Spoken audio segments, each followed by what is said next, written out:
Hello and welcome to a session of Digital Futures, which initiates a new series within our Doctoral Consortium, our architectural and philosophy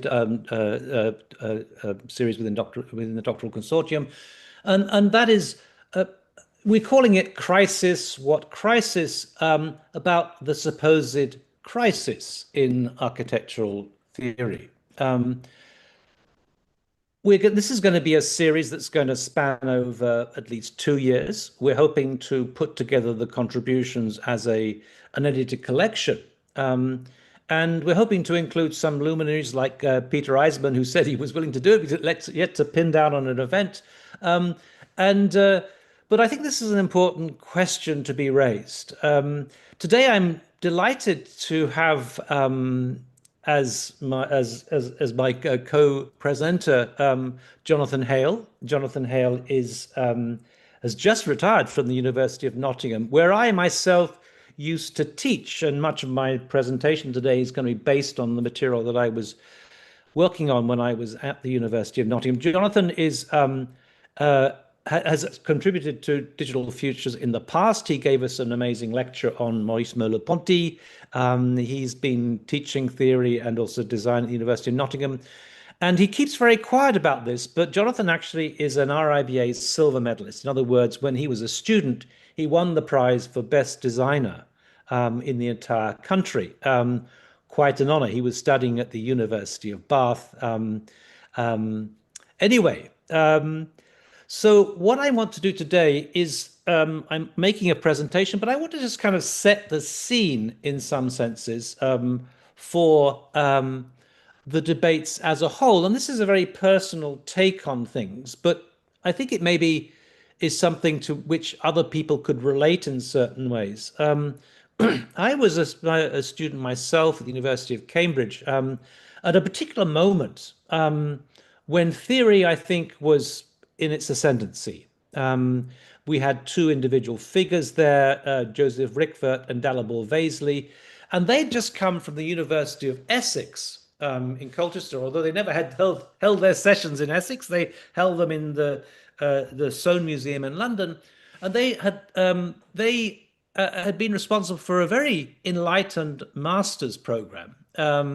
Where people like Mohsen Mustafavi, who was the director of the AA, became the dean at Cornell, then the dean at the GSD, where David Leatherbarrow, who went on to UPenn, where Jonathan himself studied for a master's on a Fulbright Award, where Alberto Perez Gomez, one of the crucial figures in the Canadian scene, and so on. These individuals were part of this particular master's course. Joseph and Dalibor then moved to Cambridge, and there was another master's course set up there, which was taught by Dalibor Vasley and Peter Karl, looking especially at let's say, the German ontological phenomenological tradition, people like Hans-Georg Gadamer, Martin Heidegger, and so on. A seemingly conservative project, but something that was quite remarkable in its own right. I remember going to some of the sessions in the library with the lights turned down, and, in a very sort of kind of almost like an aesthetic cocoon. They always struck me as being a little like seances. You weren't allowed to ask too many questions. I once made the mistake of pointing out to Dalibor that the slide he was showing of Cologne couldn't have been Cologne because the River Danube was flowing through it, and he told me it's a mistake on the image, rather than accepting it was a mistake. Anyway, this was the world from which I came, and I then ended up, after graduating, working with Joseph Rickwert on a translation of Alberti. Rickwert himself had been promoting particularly the ideas of Claude Lévi-Strauss, the anthropologist, Sigmund Freud, and so on, in his book Idea of a Town. And Alberti was someone they all seized upon because he was a philosopher architect. He was the kind of hero in an age when the philosopher was a hero. Sandy Wilson, Colin St. John Wilson, had been the chair at the time. He was always promoting Ludwig Wittgenstein. In fact, he designed the building that now houses the Wittgenstein Archive in Cambridge. Wittgenstein became a professor in Cambridge, like Sandy Wilson himself. And then there were other figures like Michael Braun, Michael Braun, who who taught, I think, Jonathan at the University of Bath, who was promoting Karl Popper. I once wrote a review of his book and came up with the expression, have philosopher, will theorize. This was very much the culture of the time. Everybody adopted a pet philosopher and used them as a kind of vehicle to promote their ideas. Mark Cousins was a very significant figure in that background. He himself was a trained psychoanalyst. He wasn't an architect. And he would, in his mesmerizing lectures at the Architectural Association on a Friday evening, which would attract people from all over London, would be kind of referring to Freud, referring to other figures in that kind of domain of the world of psychoanalysis. And of course, he wrote a book on Michel Foucault. Further abroad, we have other figures who, and I'm just taking a selection of some of these people. Doina Petrescu was quite significant in that she went to Paris to study for a master's under Jacques Derrida and then a PhD under Hélène Cixous. Bernard Tschumi was steeped in that tradition. He came to Columbia from the AA, and really he would have been educated in all the kind of canonical figures of the kind of post-68 regime in Paris. Michael Hayes in Harvard published a book listing all these debates in which people like Michel Foucault played a part. Sanford Quinter actually studied under Michel Foucault in Paris. As a Canadian, of course, he spoke French. And then Michael Speakes studied under Frederick Jameson, the great theorist of postmodernity. So there is a direct connection, as it were, through these figures with the kind of the panoply, the lineup of great philosophers in the past. More recently, the stage is populated by more female voices, which is a very welcome move. And I should also mention that Graham Harman is a philosopher teaching at SCIARC, a slightly unusual situation, because I think his work is very conservative, based on the work of Martin Heidegger, and SCIARC is a kind of progressive school. So that seems to me a curious situation. But he is probably the one philosopher teaching in a school of architecture. Alongside this, Andrei Radman, who is going to be presenting with Stavros next week, has been part of a group where we've been setting up this particular series, and is a leading voice in the whole world, and has been in a very high level promoting philosophical ideas. I don't think there's any institution that compares right now with what Andrei and Stavros are doing at TU Delft. Helen Frischot is someone who's based in Australia, in Melbourne. She studied, undertook a degree in philosophy, and she's one of the figures. She's published prolifically, especially on Deleuze. Meanwhile, Domini Pereira, who's also on our, I think I spelled her name wrong there, also on our panel for setting up this session, is one of the emerging figures who's also presented on Digital Futures. Joseph Bedford's kind of significant because he has set up a series of theory debates online, trying to promote theory, and he himself will be on our series in a few weeks' time. Albena Yaneva, who is a Digital Futures award holder like Andrei Radman, not an architect by training, but she is one of the most powerful voices out there. The question is, though, whether or not this kind of background, this world of philosophy that was so significant in the past, whether it still holds its place in the world of today. Does it have the same weight? Does theory itself is important? Is it that important?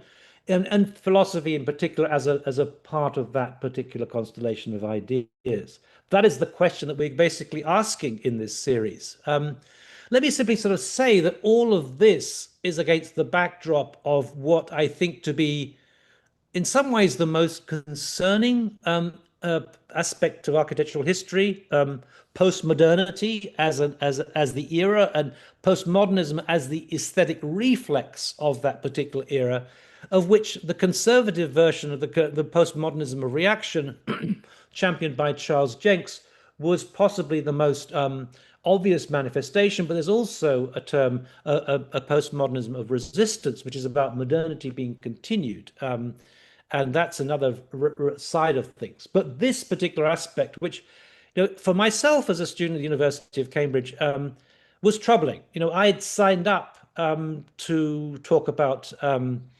was interested in Jorn Utzon, the Sydney Opera House, and what we got was this. It seemed to me itself to be something of a crisis. So, and against that backdrop, when I moved to the University of Nottingham, what I discovered was an incredibly strong department of critical theory. Well, it was spread across the whole university campus, especially in modern language departments, where they were doing lectures from Hegel through to Benjamin, through to Marx, through to Freud, through all the way through to Zizek. Zizek himself actually came and gave a lecture at the University of Nottingham.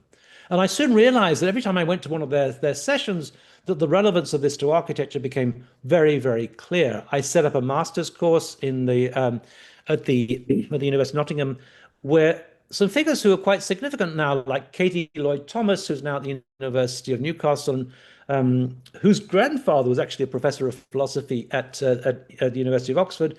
She was one of the members, and now she's also writing about philosophy. We had Felipe Hernandez, who's now at the University of Cambridge, who did a PhD on Homi Bhabha, and so on and so on and so on. This book actually is a compilation of the texts that we put together as part of the course. This was basically the coursework, and some of these figures, they're basically, they are the kind of who's who at the time, who was important. Not many female figures. In fact, Helen Sixu was the only one at the time.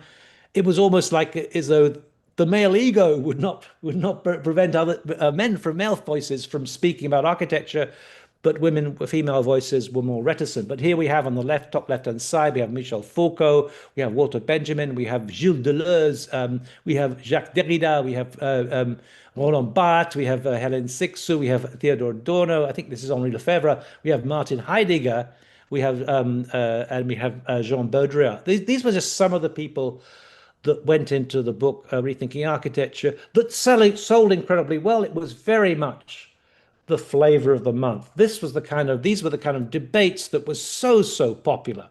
After Nottingham, I went on to the university, went on to teach at the Architectural Association and also University of Bath. And at the AA at the time, it was quite typical for students to make a presentation of their work, and they would be starting off with a quotation of Deleuze, as though to lend their work some intellectual authority.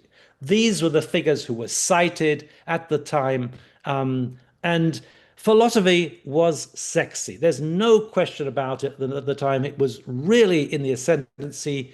In fact, at one point, Jacques Derrida came to give a lecture in London.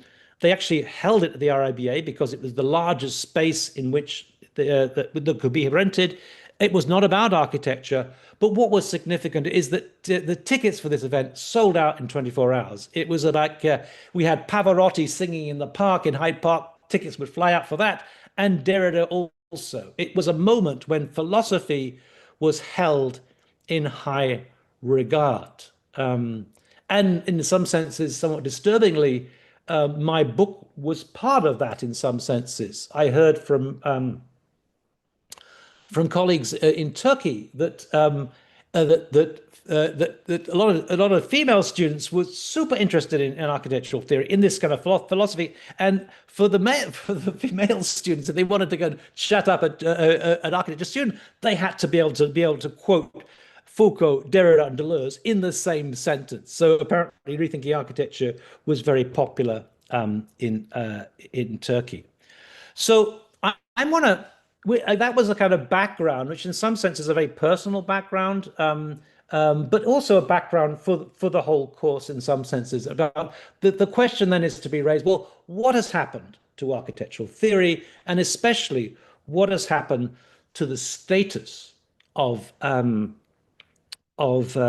philosophy within architectural theory? These kind of meaningful discourses that used to go on, what has happened to them? And I want to start by referring to this particular book, The Anesthetics of Architecture, that I produced at the University of Nottingham. Came out in 1999, came out afterwards in several different languages.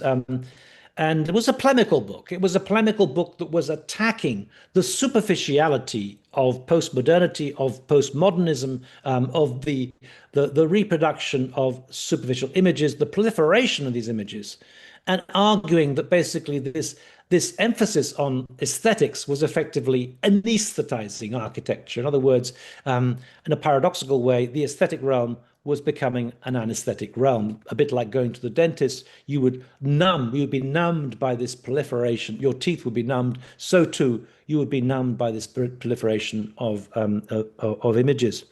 And this is kind of a topical in many ways. This is an image, not what's going on in the Gulf right now, but of what was going on right then, or at least at the beginning of the 1990s. This is something which I used to, when I was talking about the book, I would ask my students, what is this?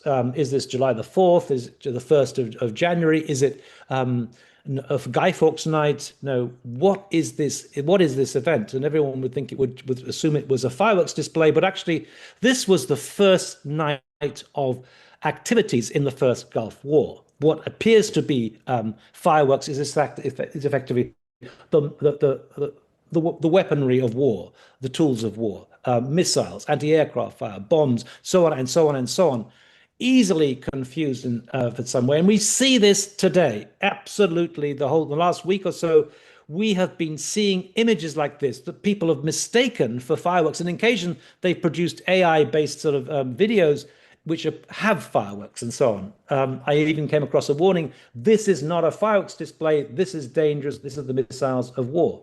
But it's that process of effectively seeing something as an image, of rinsing it, of the political, the social and economic consequences that I was talking about, the principle of aestheticization, of treating something as an image and rinsing it of its content. And that is effectively was what the book was all about. It was inspired in many ways by something that Bernard Tschumi had written in an essay, Six Concepts of Contemporary Architecture, that referred to all those figures that I'd mentioned, Michel Foucault, Walter Benjamin, Deleuze, Derrida, and so on. And this is a comment that was made by Bernard Tschumi. A general form of aestheticization has indeed taken place, conveyed by the media, just as stealth bombers are aestheticized on the televised Saudi Arabian sunset, just as sex is aestheticized in advertising, so all of our culture, and of course, this includes architecture, is now aestheticized, xeroxized, a term from Baudrillard. Furthermore, the simultaneous presentation of these images leads to a reduction of history to simultaneous images, not only those of the Gulf War interspersed with basketball matches, so basketball games and advertisements, but ultimately those of our architectural magazines, and ultimately those of our cities. What an incisive comment to be made. And Tschumi had come out of 68 and was completely familiar with all these thinkers. And we see this today again.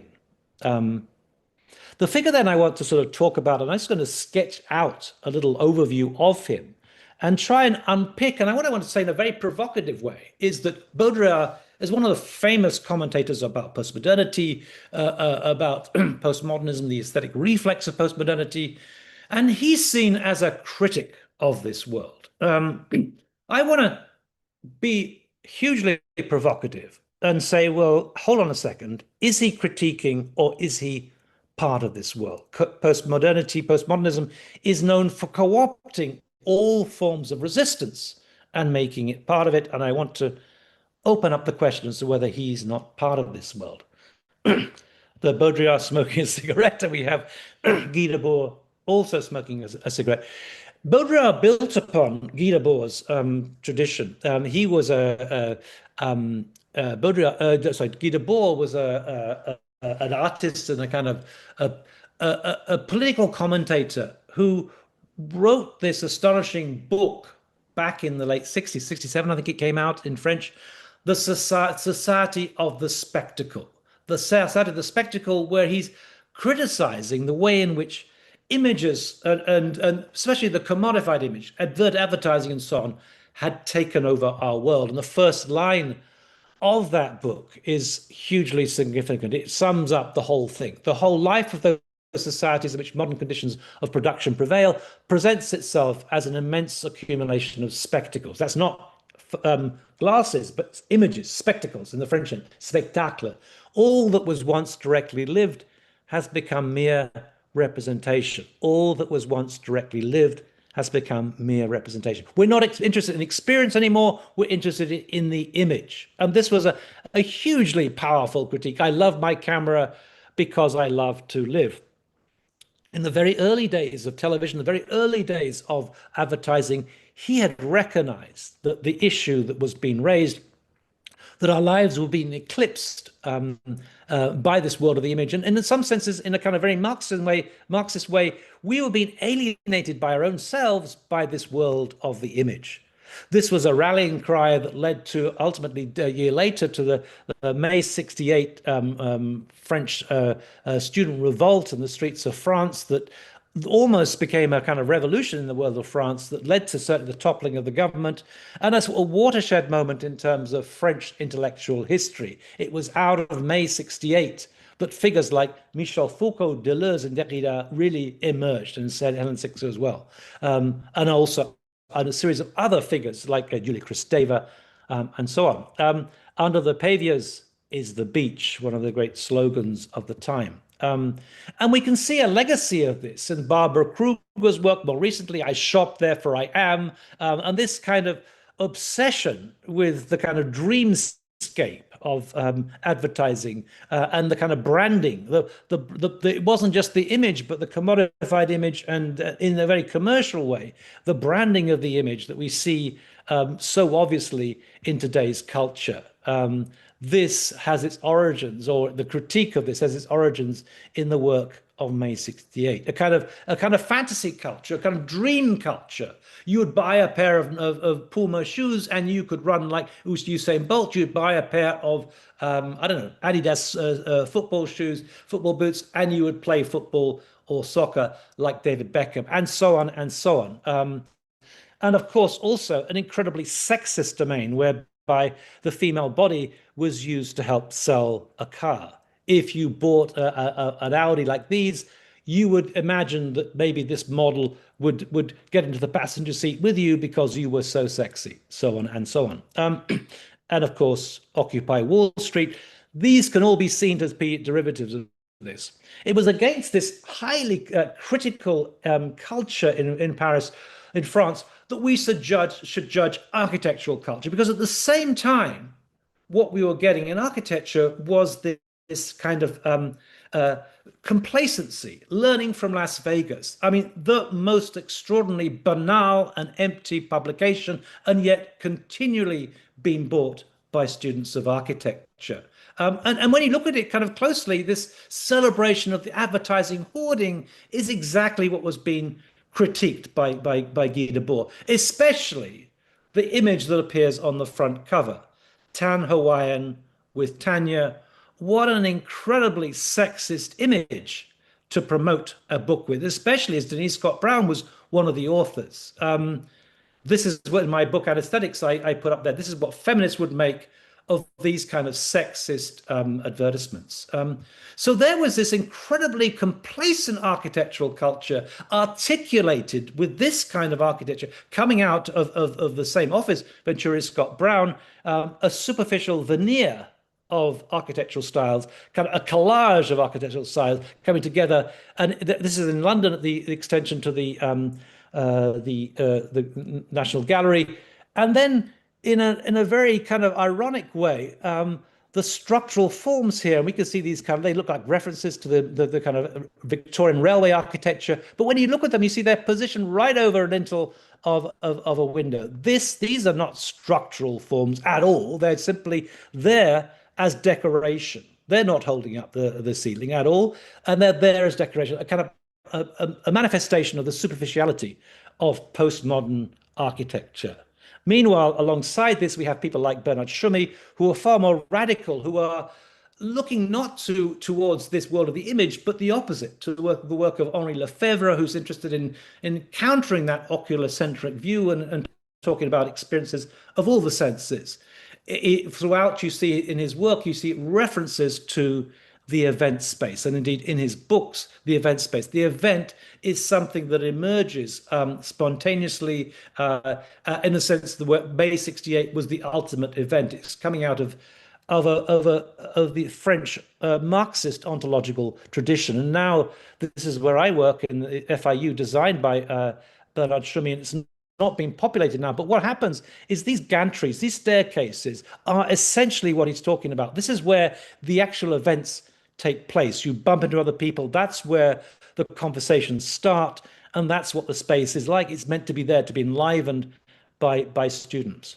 So to move on to Baudrillard himself, one of the most astonishing figures, and hugely seductive figures, I might say, who's referred to in the movie The Matrix, or at least, let's say, his book Simulacra in Simulation, plays a role there. Here it is in the movie, and so on. They actually also even invited Baudrillard to be part of the second, the sequel, and he refused because they'd failed to understand what he was talking about. There was no escape. It's not a question of the red tablet versus the blue tablet. There was no escape from this condition. We were locked into the third order of simulation. And this is the book, of course, that became super famous. And what effectively he was doing was adding to that critique of the world of images that Guy Debord was talking about. I once went to a lecture at the ICA where someone said, "Your work sounds like the work of Guy Debord." He said, "Well, yes, I was so impressed by Guy Debord when he wrote about the Society of the Spectre, but the problem is it's got much worse. What he spoke about has been realized, and only too much so."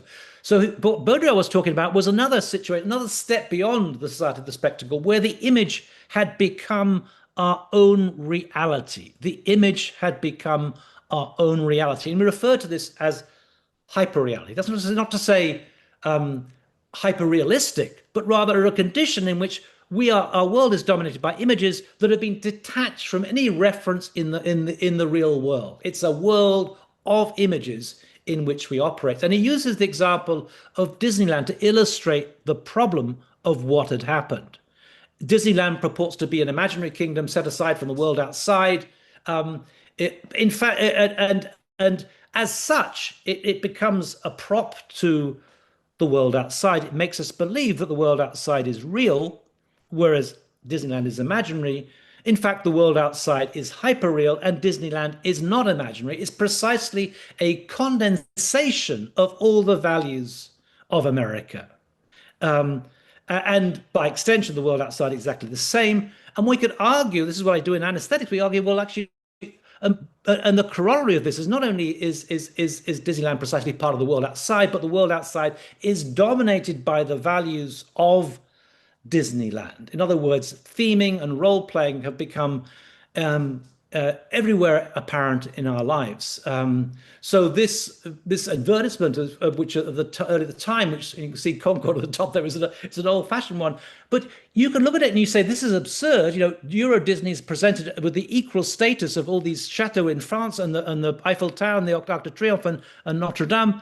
But actually, that's precisely what is happening, in the sense that the world outside has become a kind of theme park, that Paris has become a kind of touristic theme park, that Venice especially has become a theme park, that places like the Bauhaus have become a kind of theme park. And in many ways, this was one of the most insightful sort of views of how to critique contemporary culture.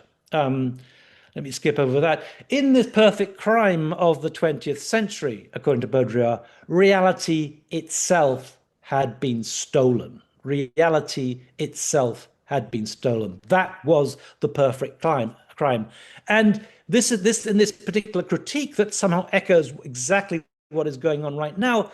Baudrillard wrote an essay actually before the Gulf War took place saying the Gulf War will not take place. When the Gulf War was taking place, he wrote another one saying the Gulf War is not taking place. And afterwards, he wrote a third essay, the Gulf War did not take place. And then they got published as a book. And in some ways, this wasn't quite what Baudrillard was saying, but you can somehow sort of see how he was absolutely correct as far as the Western television audiences are concerned. In the words of Bernard Schumi, these events are positioned in the same way as basketball matches, as kind of forms of entertainment with a certain detached outlook on life. Life has become a simulation. Indeed, for the fighter pilots, apparently, who were trained on video games or simulations, there was no difference between the simulation and the actual event itself. Of course, Baudrillard was arguing in an extreme way. Fatal Strategies is another book he did, where he's arguing. He said this is the way to get my message across: is to exaggerate, to present not less the truth itself than a transcendence of the truth, in order to make people aware of what was happening. So his most important book, in my view, however, is possibly this book on seduction. Now, what he's talking about here is not seduction in the contemporary sense, not sexual seduction. What he's referring to is, in many ways, seduction as it used to exist in the age of courtly love, where it was a question of removing veils, maybe in a very subtle way, but never revealing everything. In our contemporary world, pornography represents the kind of commodified version of this, where everything is obscenely removed and everything is exposed in what Baudrillard calls the obscene pornographic logic of the striptease. But for Baudrillard, the notion of seduction was really about an idea of how we would understand the world. He would contrast this world of these seductive surfaces to the world of interpretation, to the world, maybe we could say, of philosophy, certainly Marxist theory, where what we see on the surface could be interpreted. So it was about rupturing the realm of surface appearances in order to look for some underlying truth. That was the logic that was being celebrated by Baudrillard. And by contrast, seduction was about wallowing in the world of surface appearances. And another book that he wrote, America, was a kind of exploration of this notion of the banality of the surface itself, the emptiness in some ways of what he would call of American culture. Americans may have no identity, but they do have wonderful teeth. And he went he did a kind of road trip through America, and in particular, he read the vacuity of the desert itself as symbolic of the cultural vacuity of America. But all the while, you're wondering, does he hate this or does he love this? This is the thing I want to pick up in a moment. Desert is simply that, an ecstatic critique of culture, an ecstatic form of disappearance, the disappearance of culture. Because when it comes to Las Vegas, he makes this comment that I think is a giveaway, that kind of allows his whole theoretical project to unravel. Let me just read this out. When one sees Las Vegas at dusk, rise whole from the desert in the radiance of advertising and return to the desert when dawn breaks, one sees that advertising is not what brightens or decorates the walls. It is what effaces the walls, effaces the streets, the facades and all the architecture, effaces any support and any depth. And that it is this liquidation, this reabsorption of everything into the surface that plunges us into this stupefied, hyperreal euphoria that we would not exchange for anything else. And that is the empty and inescapable form of seduction.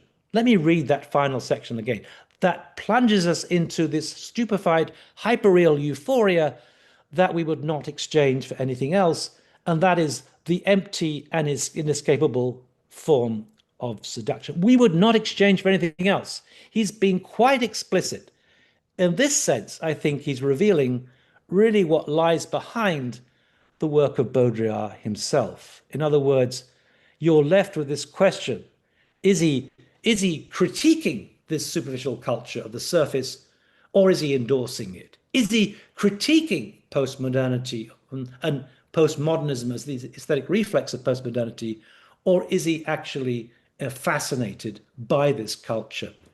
So, and what becomes disturbing in some ways, after an entire career critiquing the image, critiquing images, critiquing hyperreality and so on, he publishes a book of photographs. In fact, he held an exhibition of photographs in Leicester, just down the road from where Jonathan Hale is. I was there for the opening, and afterwards, of course, this is really the legacy of Baudrillard. Those photographs have gone elsewhere. And then the same thing, though, was happening with Guy Debord. He was critiquing the society of the spectacle through a movie, a film written and produced by Guy Debord, La Société du Spectacle. In some sense, he was getting into the world of the spectacle in order to unravel it, but nonetheless, he was using this world of the image. The way I describe this is through the concept of repressed fascination. Repressed fascination. It's as though Baudrillard is so fascinated by this world, but he can't acknowledge that. He therefore represses this fascination. And in fact, if anyone's seen the movie American Beauty, it's a bit old now, it came out in 1999. It won a number of Academy Awards. Kevin Spacey was playing the father in a family. And for 95% of the movie, or 98% of the movie, Spacey presents himself, this father presents himself as deeply homophobic. And it's only in the final section, the final 2 to 5%, whatever, that we discover that actually he himself is gay. And this is the standard psychoanalytic critique of homophobia. It's as though people recognize something in themselves to which they do not want to admit, and therefore they project it onto the outside world and they criticize it. The logic of repressed fascination. So in the final, I'm just wrapping up, in the final paragraph of my book, I make this comment that that in hindsight was incredibly, I think, incredibly insightful. Could it be then that Baudrillard himself is the unwitting victim of his own prognosis? That in the hyperreal world of the image, philosophy itself has become aestheticized as the ultimate icon of hyperreal culture.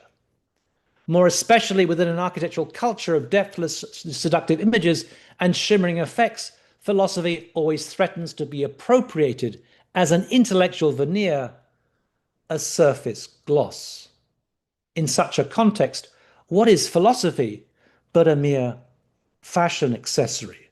And I say that in the context of the Architectural Association, of these presentations, these reviews, these crits, where students were quoting Deleuze, quoting Derrida, giving them Zizek or whatever, giving their project a veneer of authority and then presenting their project. I've also seen others who are the professors doing similar things, quoting Manuel de Landa, a very authoritative source, and then presenting their project as though it is endorsed by de Landa.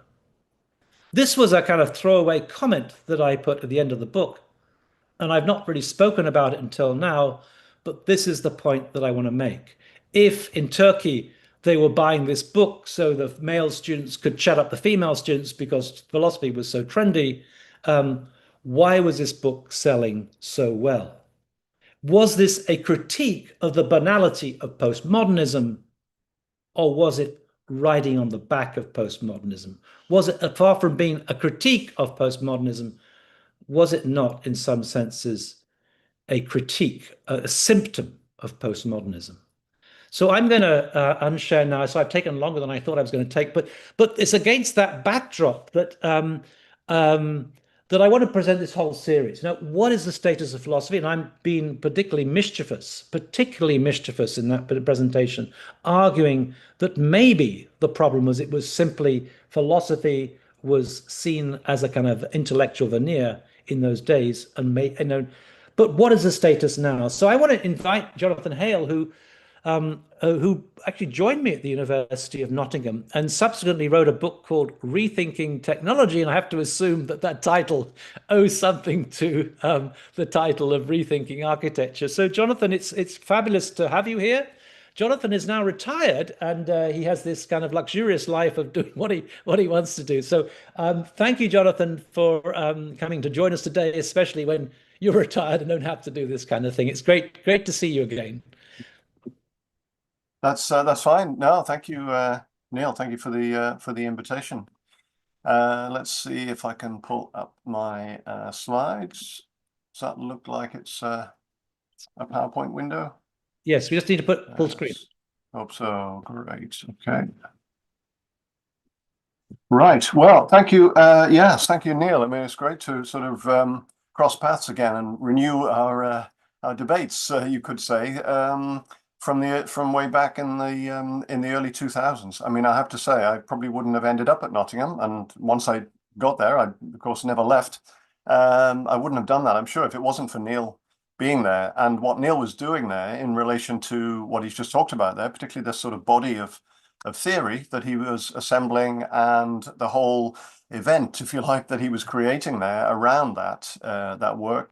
It was incredibly impressive and very prescient, I would say. I mean, Neil, I think, was really ahead of the curve by some distance there in anticipating what was going on and was about to, what was emerging, and the value, the contributions that these kinds of debates could make. So I think Neil was a big part of exactly what he's described in a sense. And I'm going to sort of suggest that it's one example of a kind of golden age of architectural theory, informed by philosophy very much, but not the only one, I would say. So yeah, that's my initial response to Neil's invitation. Crisis, what crisis? And I think, yes, it seems reasonable to ask the question. Architectural theory today and architectural philosophy today, you could say, is certainly different from how it was in this period that Neil was talking about there, late 1990s, early 2000s. Something has definitely changed. And it would, yeah, seem reasonable to ask the question, well, is there a crisis? Has theory disappeared? Or has theory gone into some kind of meltdown? Or is it there somehow working in a different way, just manifesting itself differently? So it's the second one, of course, that I want to try and take up in response to Neil's provocations. And my subtitle here, From Bodies of Theory to an Ethics of Care, is just one way of describing where I think we were in the late 1990s and have been, I'm going to suggest in a minute, in the various points in the past, where, if you like, bodies of theory were being mobilized, I think, very effectively in relation to practice, to architectural practice. But that somehow today, perhaps that's not happening in the same way, and but maybe it is about to. Maybe there is some sort of re-emergence of some new strands of theory, which might yet begin to take on something like that same significance. So I offer this term ethics of care just as a tentative way of labeling, if you like, some of what's I think is going on today, or is beginning to happen today, that perhaps, yeah, I'm going to suggest, well, should actually perhaps come more back into the foreground. So that's my yeah. Sorry, I've sort of said this already. I'm kind of talking about this idea of a golden age of theory, or the theory that there has been a golden age of theory, and I'm going to try and sort of pluralize that and say, well, that didn't just happen once, and Neil has touched on already the period that I will sort of start with in a moment, way back in the yeah, mid 1960s again, which I just think is, given I've only got 15, 20 minutes, whatever, I could probably go back further, but I'm just going to say let's just stick with that. But to talk a little bit about, just to give a couple of examples of where I think there have been periods of oscillation, let's say a kind of recurrent cycle of oscillation where theory has come into the foreground and then perhaps has gone into the background in whenever, a decade or 2 decades or whatever later, and why that might be. So the third line on the slide is just one way, I think I find somewhat maybe useful way of just understanding why that is, why this oscillation between foreground and background.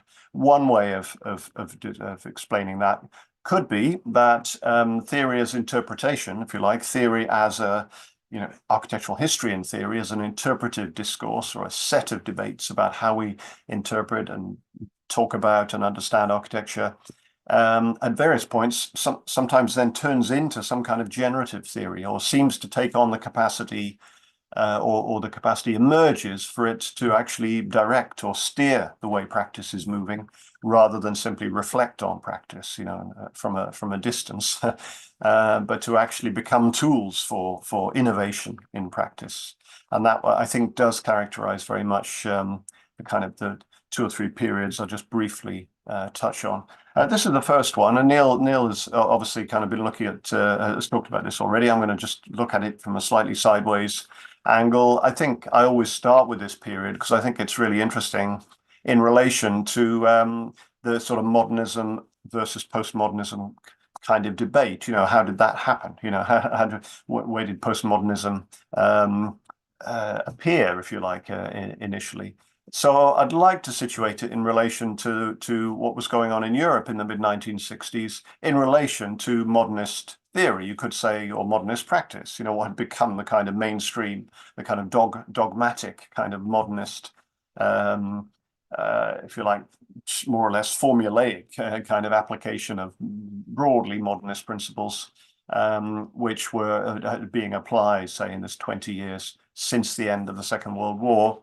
And what happens in the mid-60s, I think, is a reassessment of that, really powerful critique of that sort of the so-called tabula rasa approach, particularly to the city, the rebuilding of cities according to the kind of Le Corbusian notion of the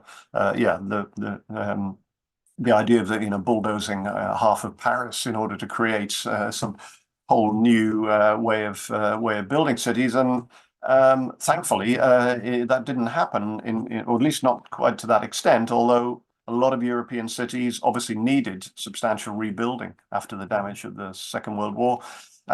So in many cases, large areas of European cities were lost, if you like, in that process. But there's a reassessment of that, I would say, very much so emerges with Rossi, particularly Rossi's kind of typological understanding of the city, not just then in terms of preservation of, wanting to kind of hang on to some of those historic fragments, but also sort of proposing ways in which, even where buildings, individual buildings might be lost, but some kind of memory, if you like, kind of those things might be retained and reinterpreted through, in a slightly looser sense, through some kind of typological understanding of those historical forms.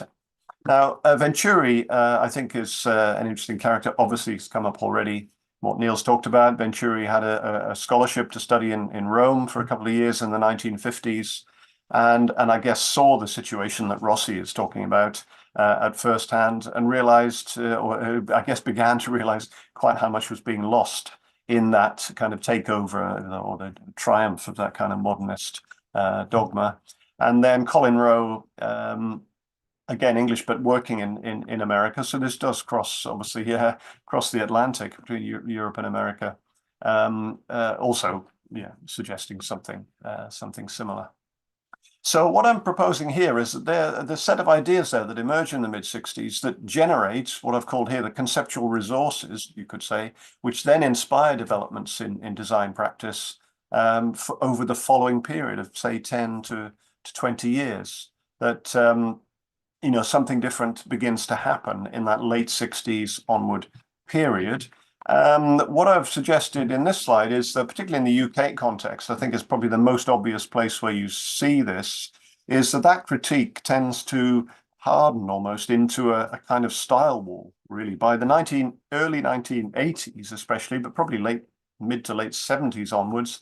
I was an undergraduate student at the University of Bath in the from the early 1980s onwards.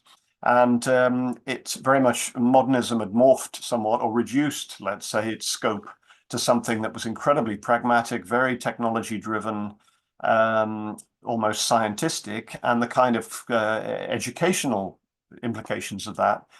Bath was a great example of this, that architecture students were taught in the same studio as engineers, as building engineers, environmental and structural engineers. So Bath felt like was on some kind of front line.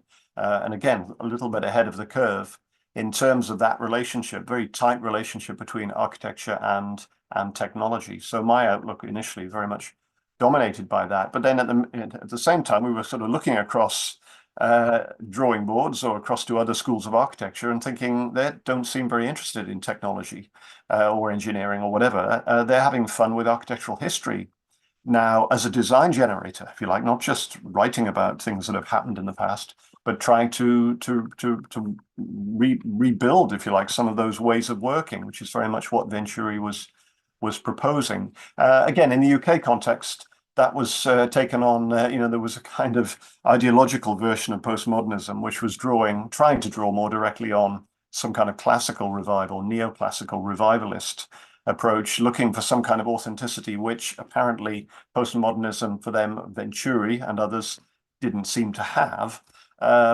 So that's a kind of nuance which perhaps is not quite as strong in other places.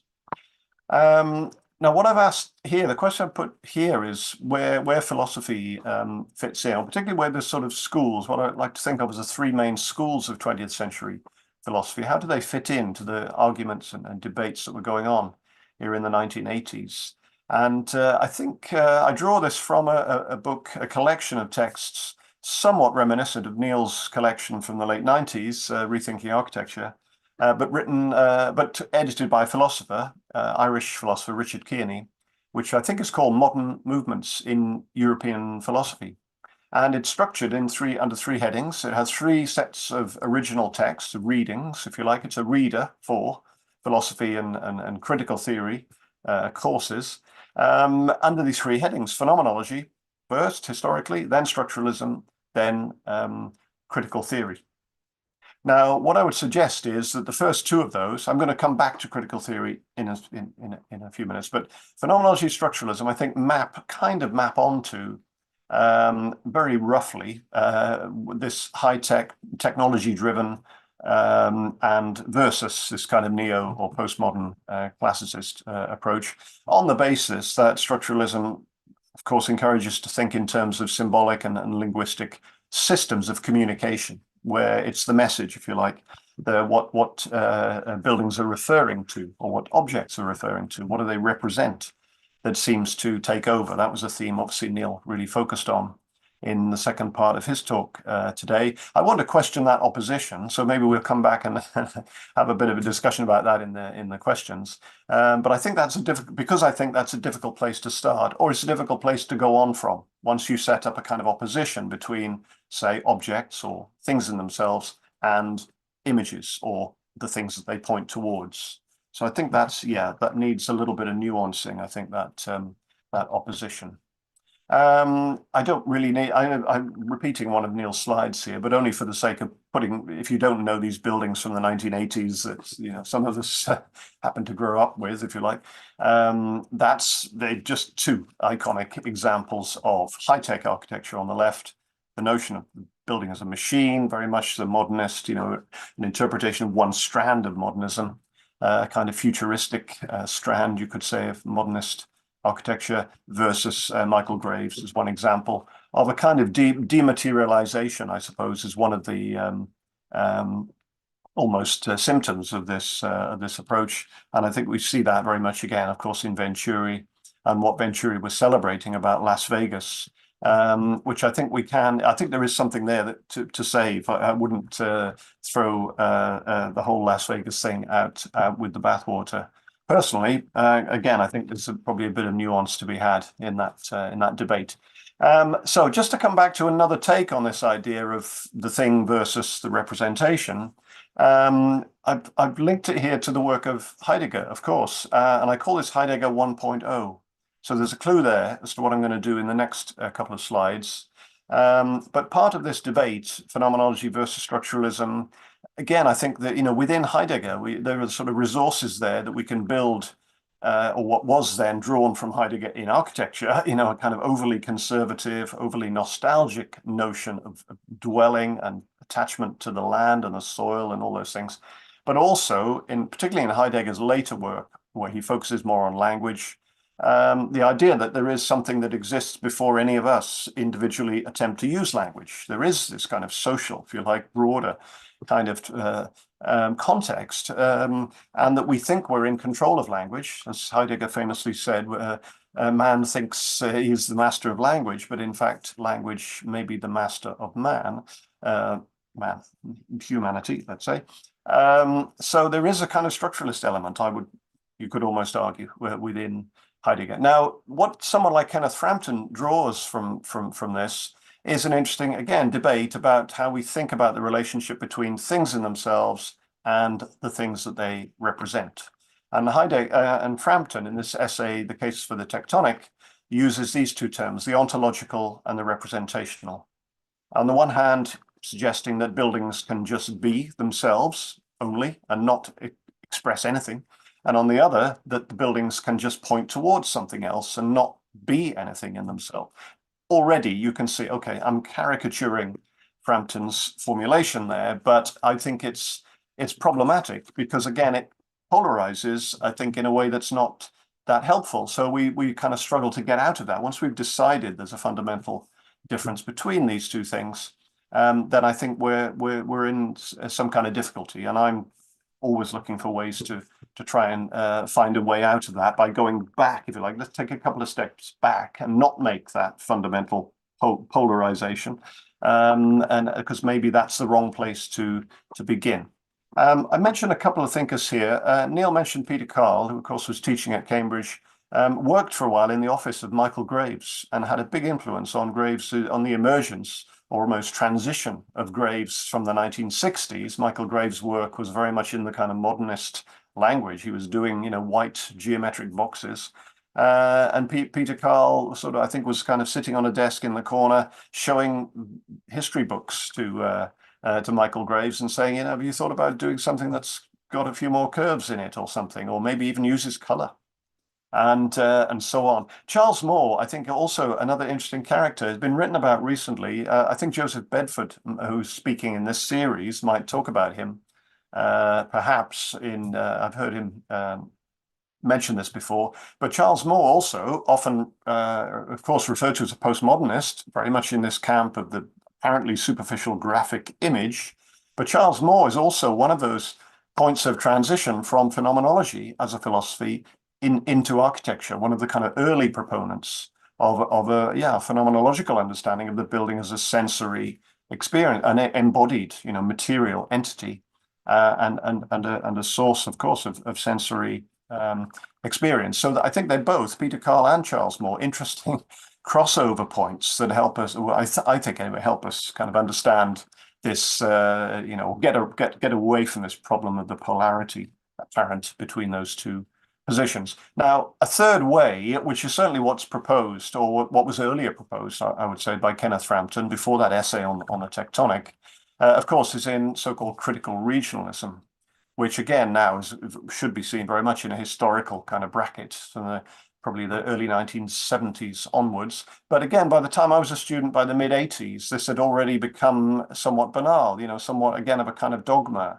about, well, this is the third way. This was seen as being an alternative to high-tech, the either-or between high-tech and post-modernity, that there was something here that had some kind of material, some kind of pragmatic and material, hesitate to say authenticity, but reality perhaps, and honesty in terms of how these buildings are made, but at the same time, of course, has a representational capacity to refer through formal and typological and symbolic or whatever means, but to refer to something else. In this case, the architecture of a particular locality, and also you could say the climate of a particular, real geographical and climatic conditions and so on, and the traditions that those forces had kind of developed over historical time.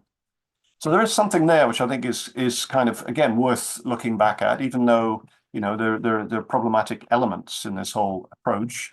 And of course, it had become somewhat banal by, I'd say, the late 1980s, certainly by the early 1990s, when we get the emergence of, and I think it's probably 1988, we should credit with the first, or at least to my knowledge, kind of first appearance of the term deconstructivist architecture. But it felt very much like, the reason 88 is important is just that it's the exhibition at MoMA in New York, put together by Mark Wigley and Philip Johnson, called Deconstructivist Architecture. Now, I put Heidegger 2.0 here, maybe controversially, provocatively. Not that I'm the biggest fan of Heidegger at all, but in architectural theory, he's impossible to ignore, I would say.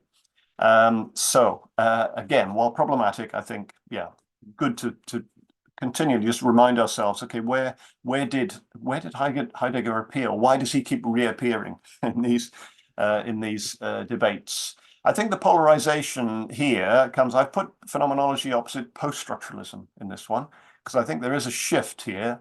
But there is another example of a kind of what I would call a sort of productive misunderstanding or perhaps productive misreading.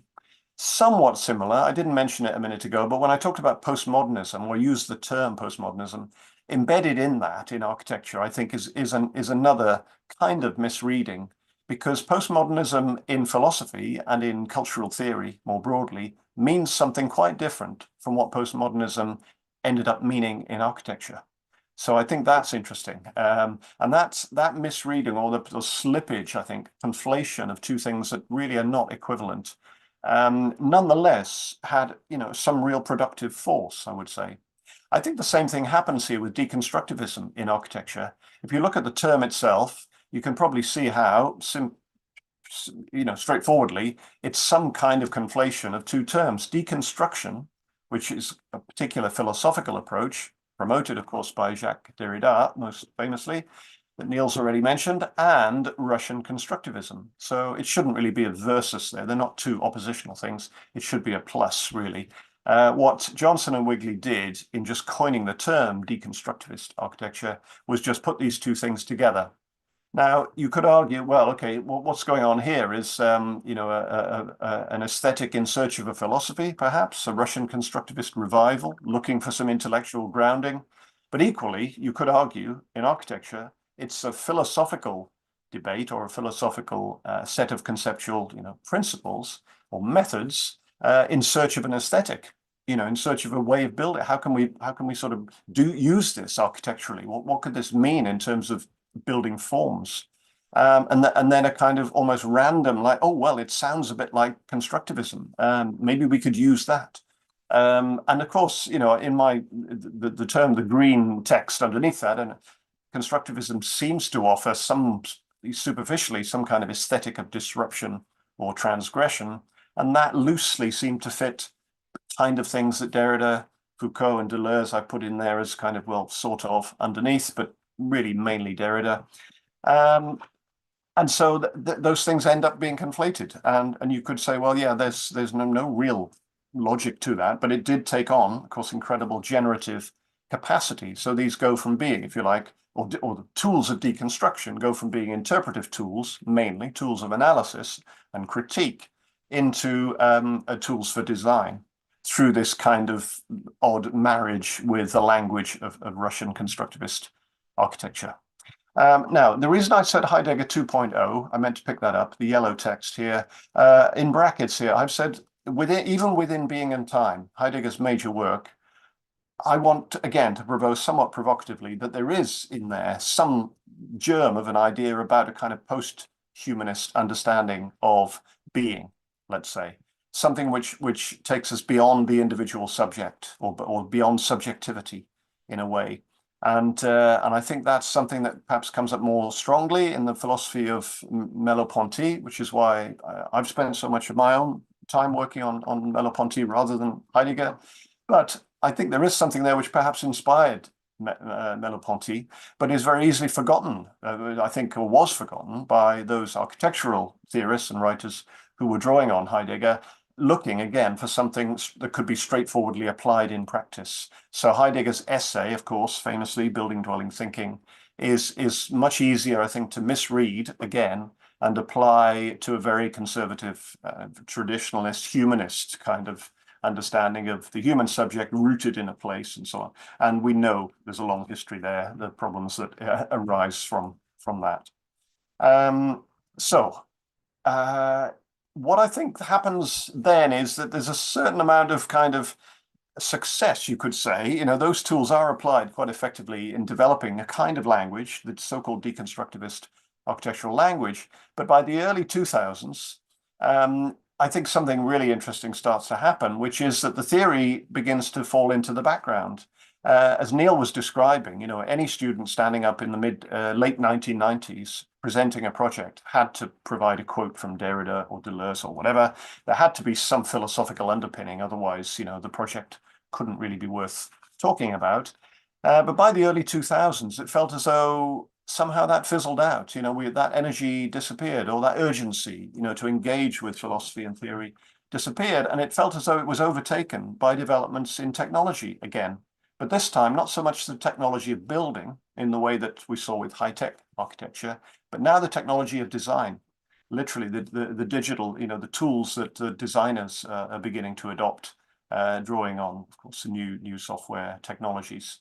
So one of the things that happens is that there's another kind of polarization which ends up kind of freezing us, or somehow kind of shutting down a debate or any kind of common value or communication across this divide, is that a so-called ontological or phenomenological approach yields to the so-called Swiss boxes, which I should credit to Neil. I think Neil. The first time I heard this opposition between terms, I'm sure it came from listening to a lecture by Neil. Swiss boxes against the blobs. So it doesn't need much explaining. Obviously, it's now so well kind of documented, and to some extent still there in a way. The reason I mention the body here in these two is I'm again always looking for this way. Can we find a way across this divide? What is it that unites these two things? There's something about embodiment which I think is going on here, but it's interpreted very differently.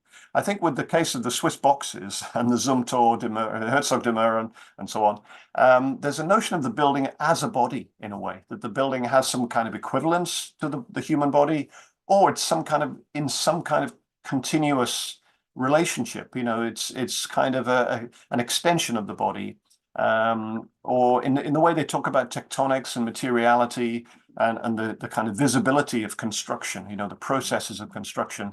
There's the inference there is that the building and the body have some kind of point of contact there around the surface, or what's left visible in the surface of the building when construction processes are articulated, and left visible. There's a sense that you can almost read the body or the movements of the body that were involved in the making of the building.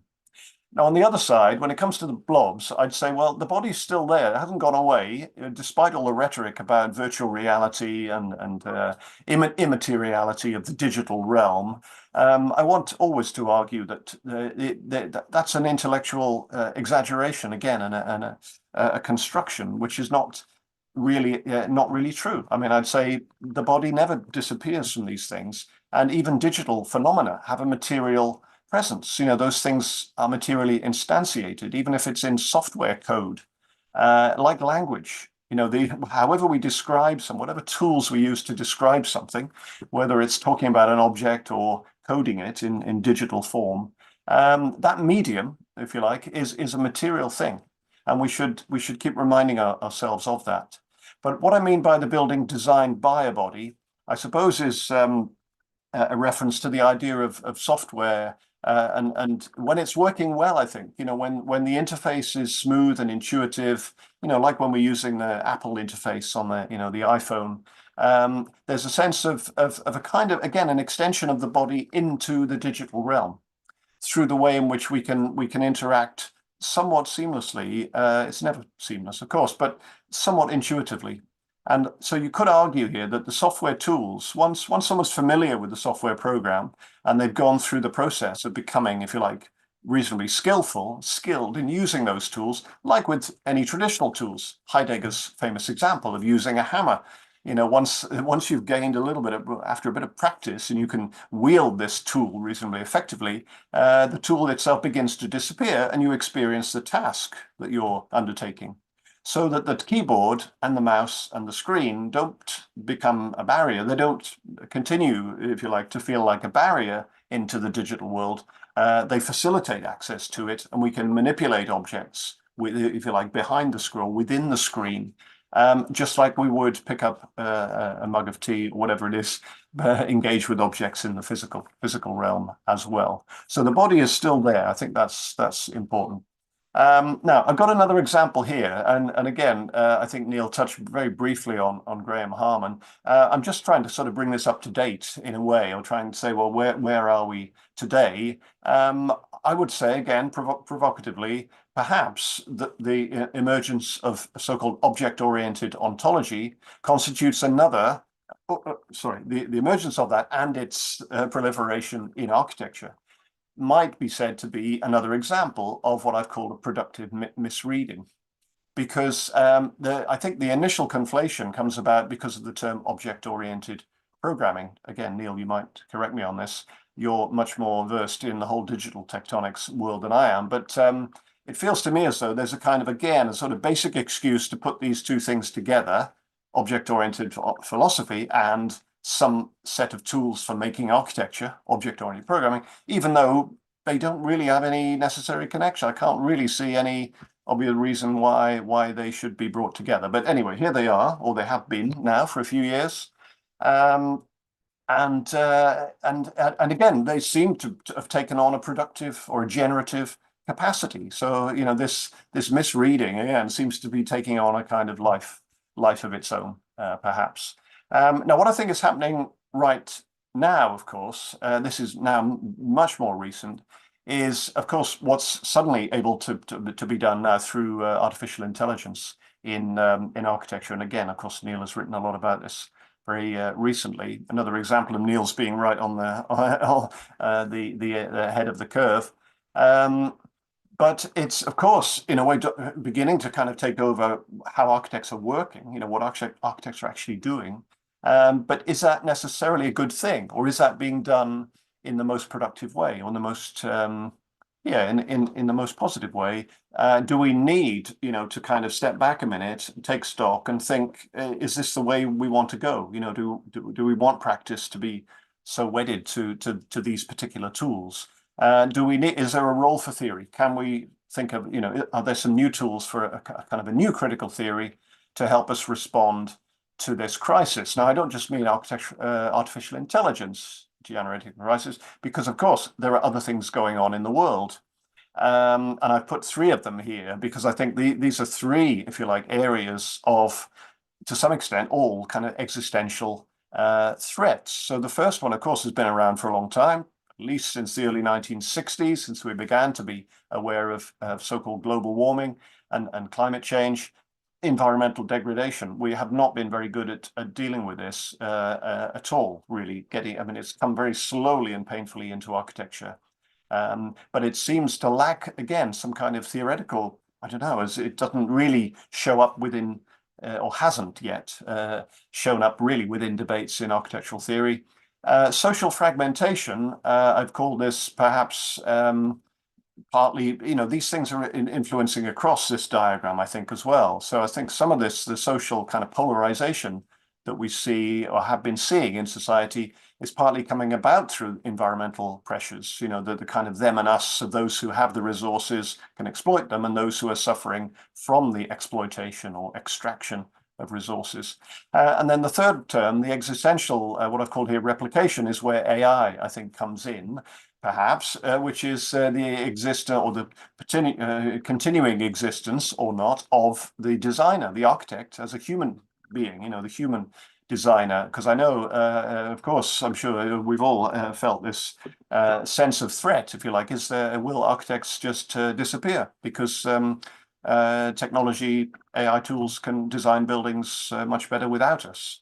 Or again, is it not an either or question there, but is there a kind of a more gradual evolution about to happen? So I want to propose that there is some theory going on here, and you're probably all more, at least as aware of it as I am.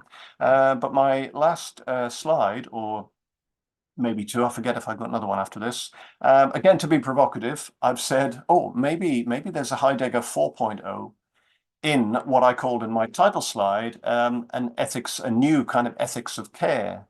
So I think there are some moves here. Neil has already mentioned Hélène Frichot, absolutely key figure in this debate, or how these debates are coming through into architecture. But I think there is something here that's broadly applicable across those three areas of crisis, if you like, care for the environment, care for each other, as a social, a human being, but also care for our creativity and the value of human creativity.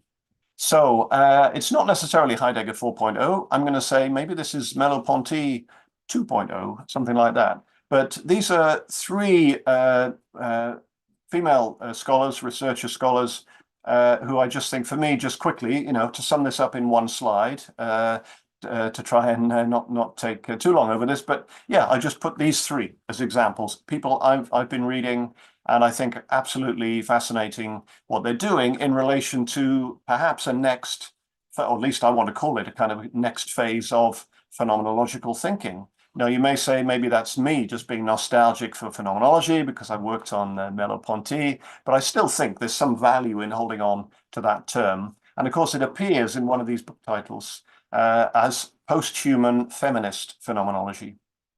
So I think that formulation is really interesting. For me, what's important here is the theme of embodiment, or this re-emergence under the banner. Some people call this new materialism. The book on the left there by Jane Bennett gets quoted a lot, I think, thankfully now, in architecture and elsewhere. She's not an architect, of course. I think she's a cultural theorist, political theorist. And this book, I don't think, is massively original in itself, but what it does do, I think, is provide a really good way in to a whole set of debates, which in themselves perhaps are somewhat abstract or obscure, whatever. I think what she's done here is really valuable in terms of a gloss on a whole set of ideas that have emerged over the last 10 to 15 years. And the book is, as much as anything, a kind of annotated bibliography, you could argue. And similar to the other two. I think both of these, the Stacey Alemo book and Astrida Naimanis, they're both drawing not so directly on Heidegger, but they are drawing on Merleau-Ponty and others, many others, and but particularly feminist thinkers, people like Judith Butler, Elizabeth Gross, and so on. So I think, yeah, there's something really productive going on here, and I'd like to say, yeah, I think there's something here that we as architects should be drawing on that gives us some potential to respond to some of these demands for, what I've said is a kind of response to the current state of play within not just architectural practice, but of course society more broadly. So, okay, yeah, I should leave it there. I'm sorry, I'm sure I've gone on more than 15 minutes, which is what I promised. No, Neil. that was fabulous, Jonathan. I just wanted to comment. Actually, the last slide was three female voices, but the previous slide were also all female voices, and that does, I think, that's most welcome because, frankly, in the days of rethinking architecture, when the book came out, I couldn't find enough female voices write about architectural liberalism, for sure. That was the problem. Although I subsequently used Judith Butler and Yulia Kristeva, but all the professors were male then, pretty much, and that shifted now. Pretty much, we certainly in my university, most students are female, probably 60% are female, and to see more female voices is certainly very welcome.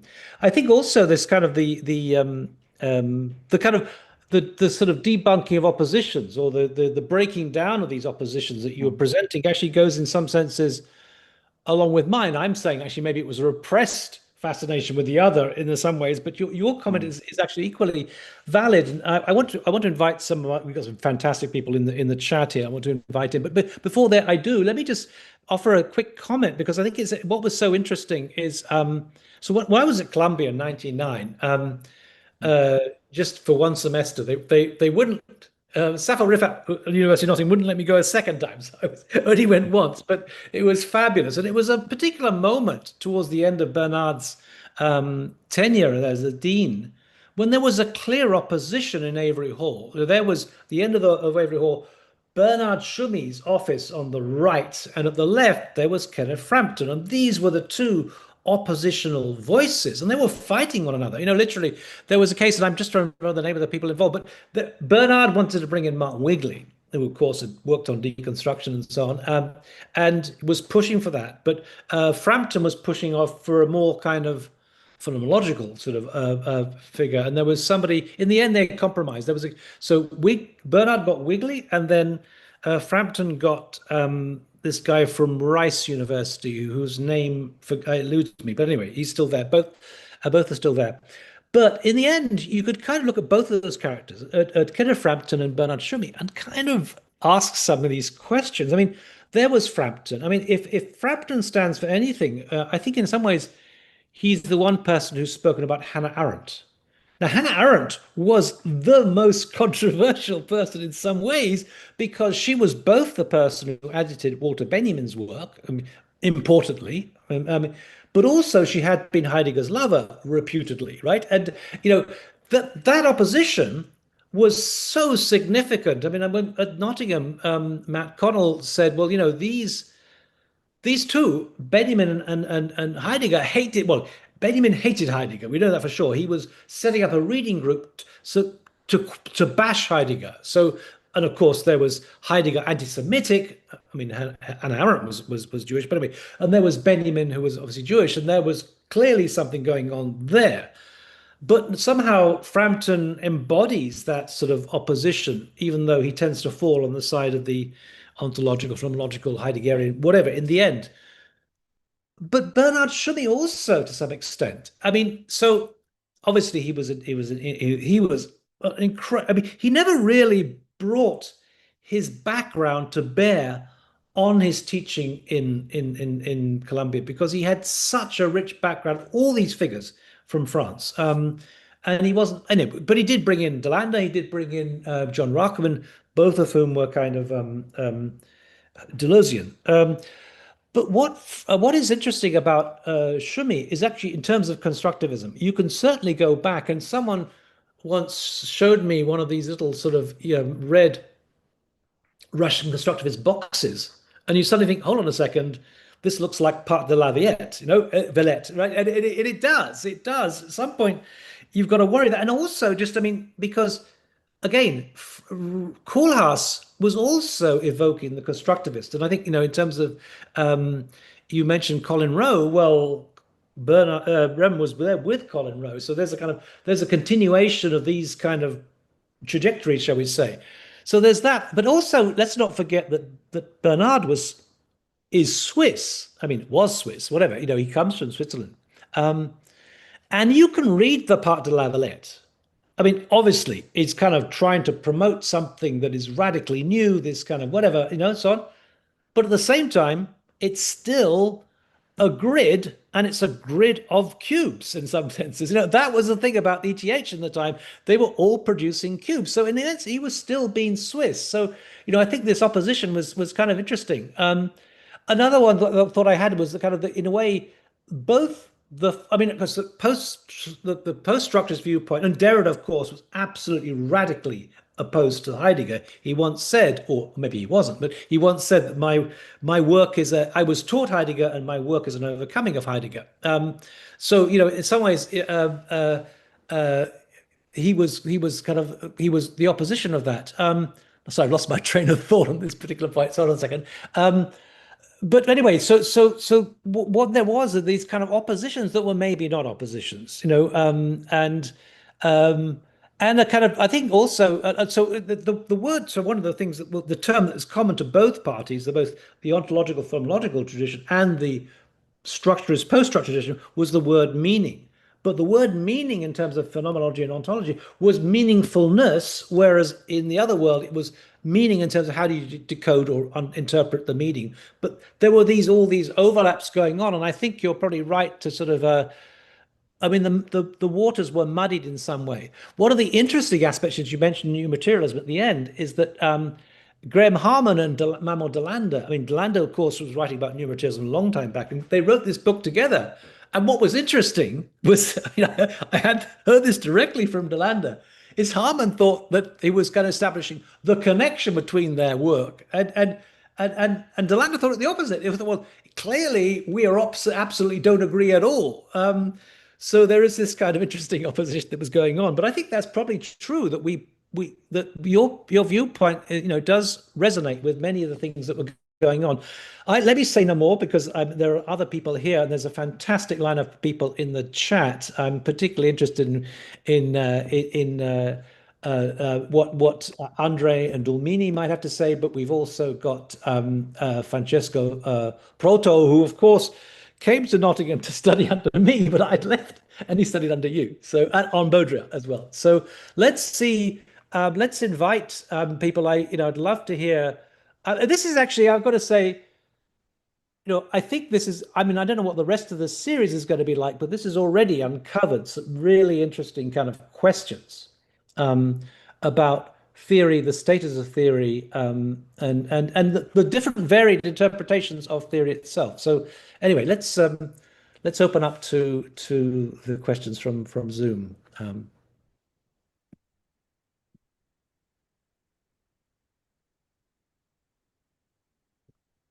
Andre. Today is the 8th of March, so I think it's appropriate that Dulmini goes first, Ladies' Day. Oh, okay. Use this opportunity. Of course. To also congratulate. No, Andre, go ahead. I would take a few minutes. I'm still sort of thinking. A lot to digest there. Yeah. Thank you, Dulmini. So perhaps I just want to start by thanking both of you for this wonderful, thought-provoking presentations. There's so much in it. I have a few points, and I have also something to perhaps a question I'd like to ask both of you. Maybe also I would use. I mean, it might sound forceful, but it really is not. It is. Next week, this time, Stavros and myself will be presenting Leibniz, the philosopher, saint patron of, some people say, of the digital turn. I mean, surprisingly. But I think what is interesting about him is that maybe what you have, both of you have presented in terms of this opposition between the phenomenology and structuralism, perhaps when it comes to Leibniz, it would be appropriate to think in terms of the terminal points of the what goes under the name of the logic of continuity and the logic of discreteness. Maybe that we could reframe everything that we've heard from that point of view. And here, somewhat also, it's an obsession of mine, because I think it goes back to the William James and the idea from the radical empiricism between the one and the many. And in the history, how is it that the one and the many are squared or not? Maybe just recently I've been reading closely the book by the title of Digital Theory, with 4 authors whose names escape me except for Alexander Galloway, who we might want to also consider for the series, where they're trying to figure out to what an extent we can be maybe associating the digital philosophy with the philosophy of discontinuity, or discreteness in this sense. Very, very interesting points that they're making in this book. Not necessarily agreeing, and I think that's wonderful. 3 essays overlapping to only a certain extent. I think the very last slides of Jonathan also, what to my mind, what brings all these ladies together, all the people featuring in the last 2 slides, is the great discovery by Guattari, and I'm referring here to his 3 ecologies, that there is no sense, no way, makes literally no sense to reduce ecology to the environment, that every attempt to modulate environment, and we are not just simply occupying the niche, as some people are trying to convince us, we are actively, continuously modulating, adopting and adapting our environments. That's what architects do. But this means that we are simultaneously affecting the collective. How is it that we feel and think together, and the psyche, or the concept that we are making.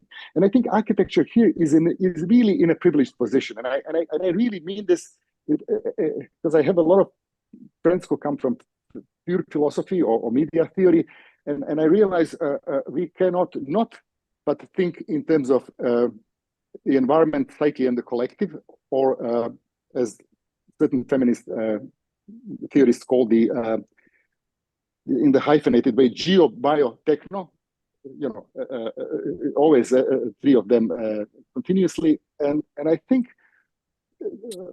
it is something that also, I think, if we agree tentatively that, as Deleuze and Guattari proposed in the last collaborative work, what is philosophy, if we agree that sciences are interested in, I mean, their business is the production of functions, and philosophy is about fashioning of concepts. It's not, and I take a point, Jonathan, it's not about contemplation, nor is it about interpretation. It's about actually producing concepts, and I think this is what Baudrillard has produced, as Neil beautifully developed.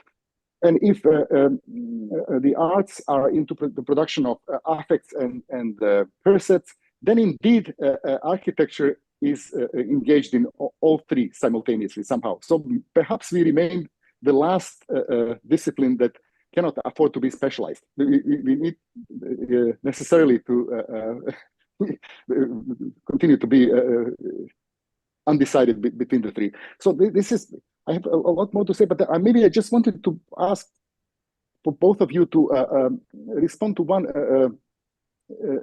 direct thing that I've been thinking about for a long time, especially because I've contributed. I'm in on the panel of theory, for drafting theory professors, and there's always an ongoing discussion. And I'd really like to pick your mind. In many institutions, as we know, at the Hale and elsewhere, history, theory, and criticism is bundled into one single thing. And I have always been an advocate of keeping them separate, because I thought that precisely because of my Guattarian understanding that we need to maintain heterogeneity, because otherwise we simply flatten the condition. So what is your standing there? Should we strive to keep them separate precisely then, so to be able to? Yeah, I'm repeating myself. I'm belaboring the point, but you know what I mean. Yeah, maybe I could just jump in quickly. I mean, first of all, just as an aside quickly, in terms of digital theoretical questions, one thing that maybe I should have highlighted more, but there is a theory, there's neuroscience. I mean, absolutely rich and astonishing. I mean, I didn't mention this, but Yosha Baku, I should not mention too much because of his political views that come out in the Epstein files, but he was talking about simulation as a fundamental understanding of how we're operating today. We had Blazer Gueriakos in FIU on Tuesday. Astonishing intellect. And he really is developing, I think, a form of philosophy, language-based philosophy. Also, Melanie Mitchell to some extent. So there's something emerging from that world, which I think is really kind of interesting. I mean, it goes on the back of kind of like Wittgenstein coming from engineering into architecture and so on. So that's one thing. So this question of, so discreteness and continuity, I mean, that's actually, it's just a question of what position you take. And it's kind of interesting. I did a critique of Gilles Retzin once, and based on the fact that of his thing on the discrete, that he once confided in me the only reason why he was into the discrete was to oppose Patrick Schumacher, who was into the continuous. You know, it was literally a strategic position making. But the thing that really always strikes me, and there's one of the most beautiful texts in Rethinking Architecture, is one by Georg Simmel called The Bridge and the Door. And he's not talking about literal bridges and doors, it's rather by human thinking, how we use this division to establish divisions and things, but then connect things. And he makes this comment that you cannot connect things that are not already separated, and you cannot separate things that are not connected. So they're kind of it's a dialogical process in some sort of way, very beautiful sort of process. So, it's just a question really what position you take on that. In fact, Frederick Jameson makes this comment, which I kind of acknowledged in my essay on Gilles Retzin on the discrete. Well, what is the brick? Is it an individual entity, or is it simply a component of the wall itself? And just as a kind of my own sort of perceptions on this, because it becomes a really kind of a kind of contentious issue when you're looking at the kind of question of individuation and the collective. I think we discussed this last week in some way, but how do you? Is there such thing as a collective unconscious, as Jung would believe, or are we all individuated selves, as Freud would believe? And I think we can reconcile it with the notion of the swarm. In other words, what the swarm represents is actually individuals, but all are not connected, but all following the same sort of rules and principles. and therefore you read it as a totality. So that would be my thinking. But let's see what Jonathan has to say. Yeah, thanks, Neil and Andre. Yeah, really interesting set of observations. And I think just in response to the final sort of question, if you like, the kind of the bottom line question, particularly about that academic issue around labels like architectural history, architectural theory, architectural criticism. I would say broadly, yes, both. Well, both and, I guess, as you probably expecting me to say, because I think there is definitely value in having having them separate, if you like, and keeping the labels distinct. So that there are these three different things that we can be doing, but they could all be done across the course of an academic career, for say, or even the week in the life of an academic might involve moving between one to the other. But I think, yeah, so I would want to maintain the opportunities to do both, to be to say, no, today I'm an architectural critic. That's what I'm doing. Yeah. But that doesn't mean that's all I am. Next week I might be an architectural historian, and so on.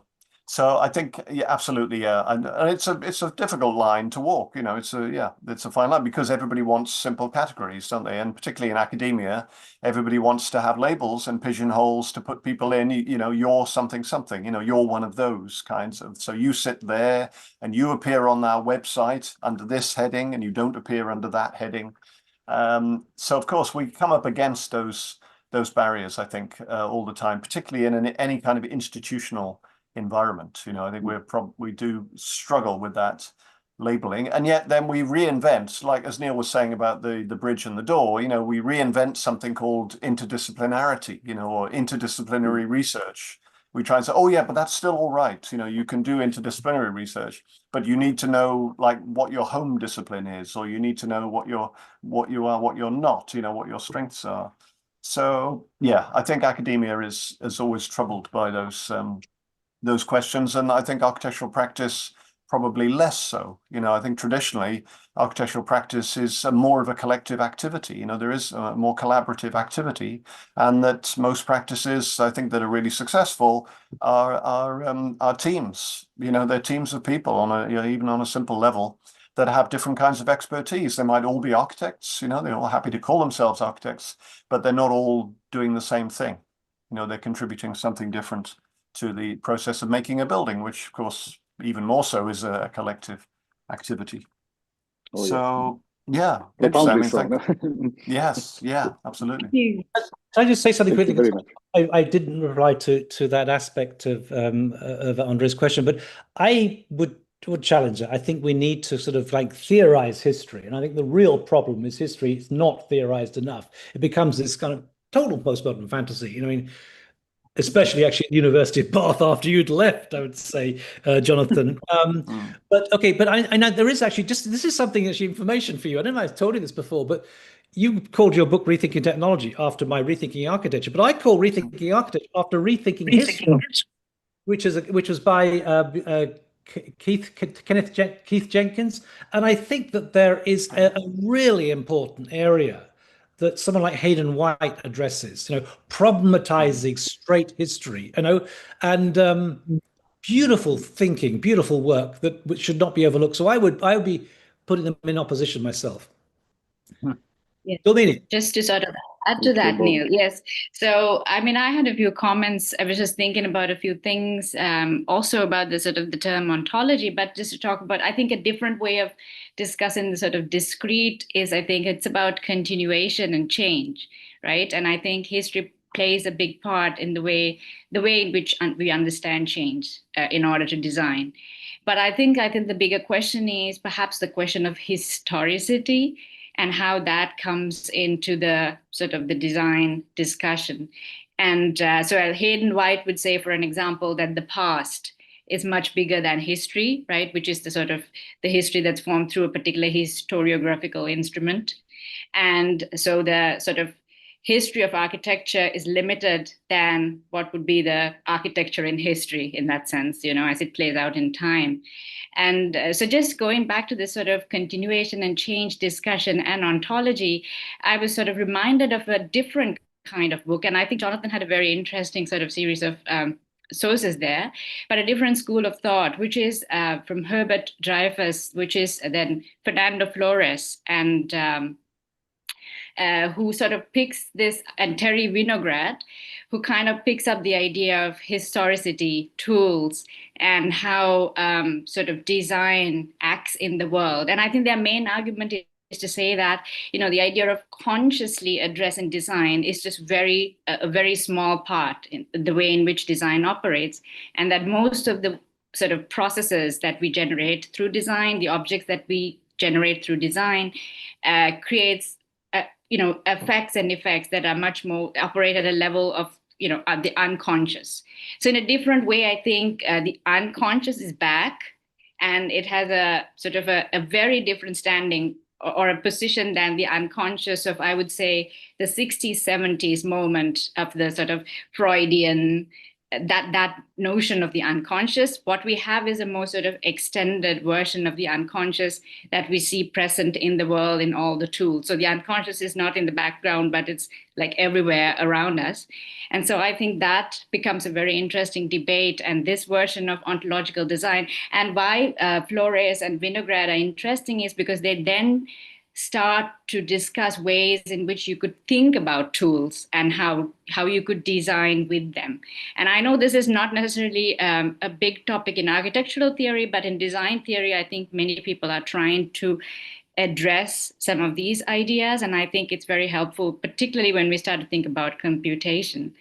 But at the same time, I was also reminded that we have sort of another turn that is happening with decoloniality, where again, this idea of the unconscious and most of the things that you were discussing in terms of meaning are discussed, but by looking at, let's say, meaning networks or communication networks that are not necessarily particularly human or not necessarily understood within sort of Western traditions. And there, I think architects looking more and more at the sort of anthropological discussions happening, sort of the biosemiotic, the emergence of biosemiotic research, etc. So I think all of these sort of gives a different turn or twist to some of the ideas of meaning and representation that we had in the sort of 60s, 70s moment. And I think it's kind of fascinating to even, think about it.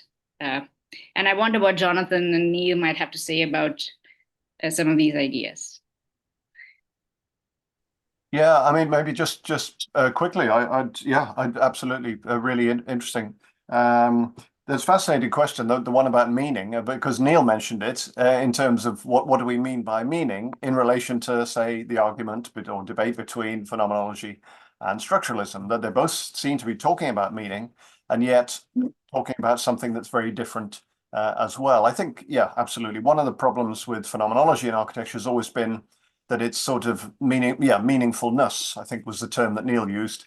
I think the meanings that tend to be in play there or tend to be focused on there often suffer from this kind of being almost like meta meanings. The debates about just the meaningfulness in the broadest sense, or meanings that are so universalist or so kind of timeless, they're so unconnected to any kind of context that they become, very quickly become meaningless in a sense.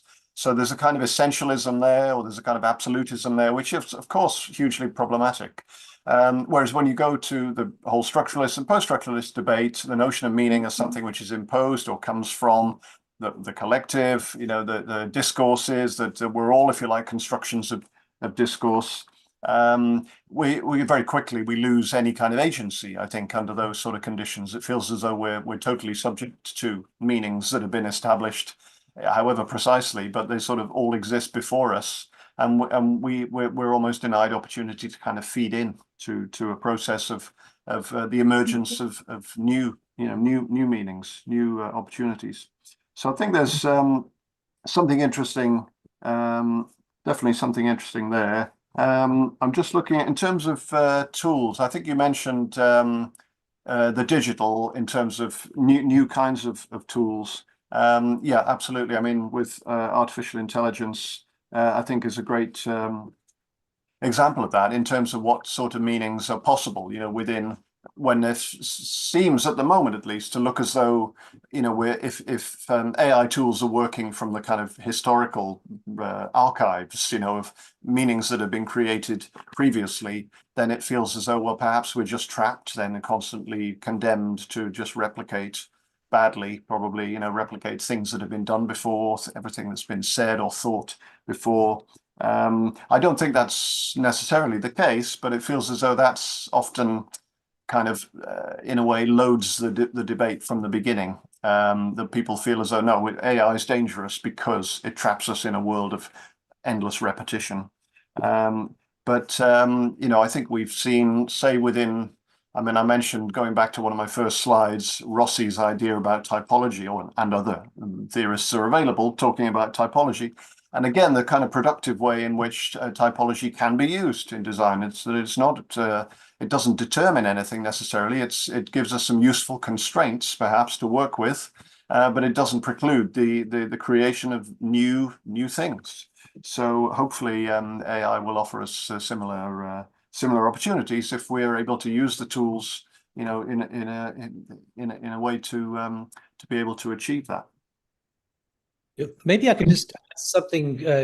You mentioned the word revolution, AI revolution. I don't know if you know the new book I've got coming out is called The AI Design Revolution. So it actually has two terms in there. And it also deals with, it goes on to talk about agentic AI, so the AI having agency in inverted commas. I mean, so this is kind of like, well, just I want to raise one particular issue in terms of our engagement with the world of AI, is that someone like Yuval Harari, to my mind, is really to be criticized for, or is a risk of being criticized for anthropomorphizing the whole world of AI. He'll say that AI has got agency now, AI lies, AI can be creative and all these things. I'm not so sure about any of this. And I think, from the outside, it looks like AI's got agency, AI can make decisions and so on. But when you really interrogate the word decision, for example, I think the way that humans make decision within with a moral compass, with a whole sort of, a sense of self-awareness and God knows what else, is one thing.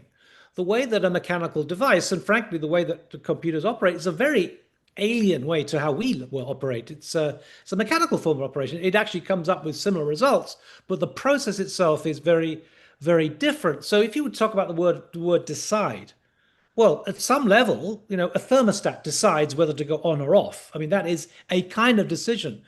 I would always be in favor of, of scare quotes every time you use these terms, because I don't think it's quite right.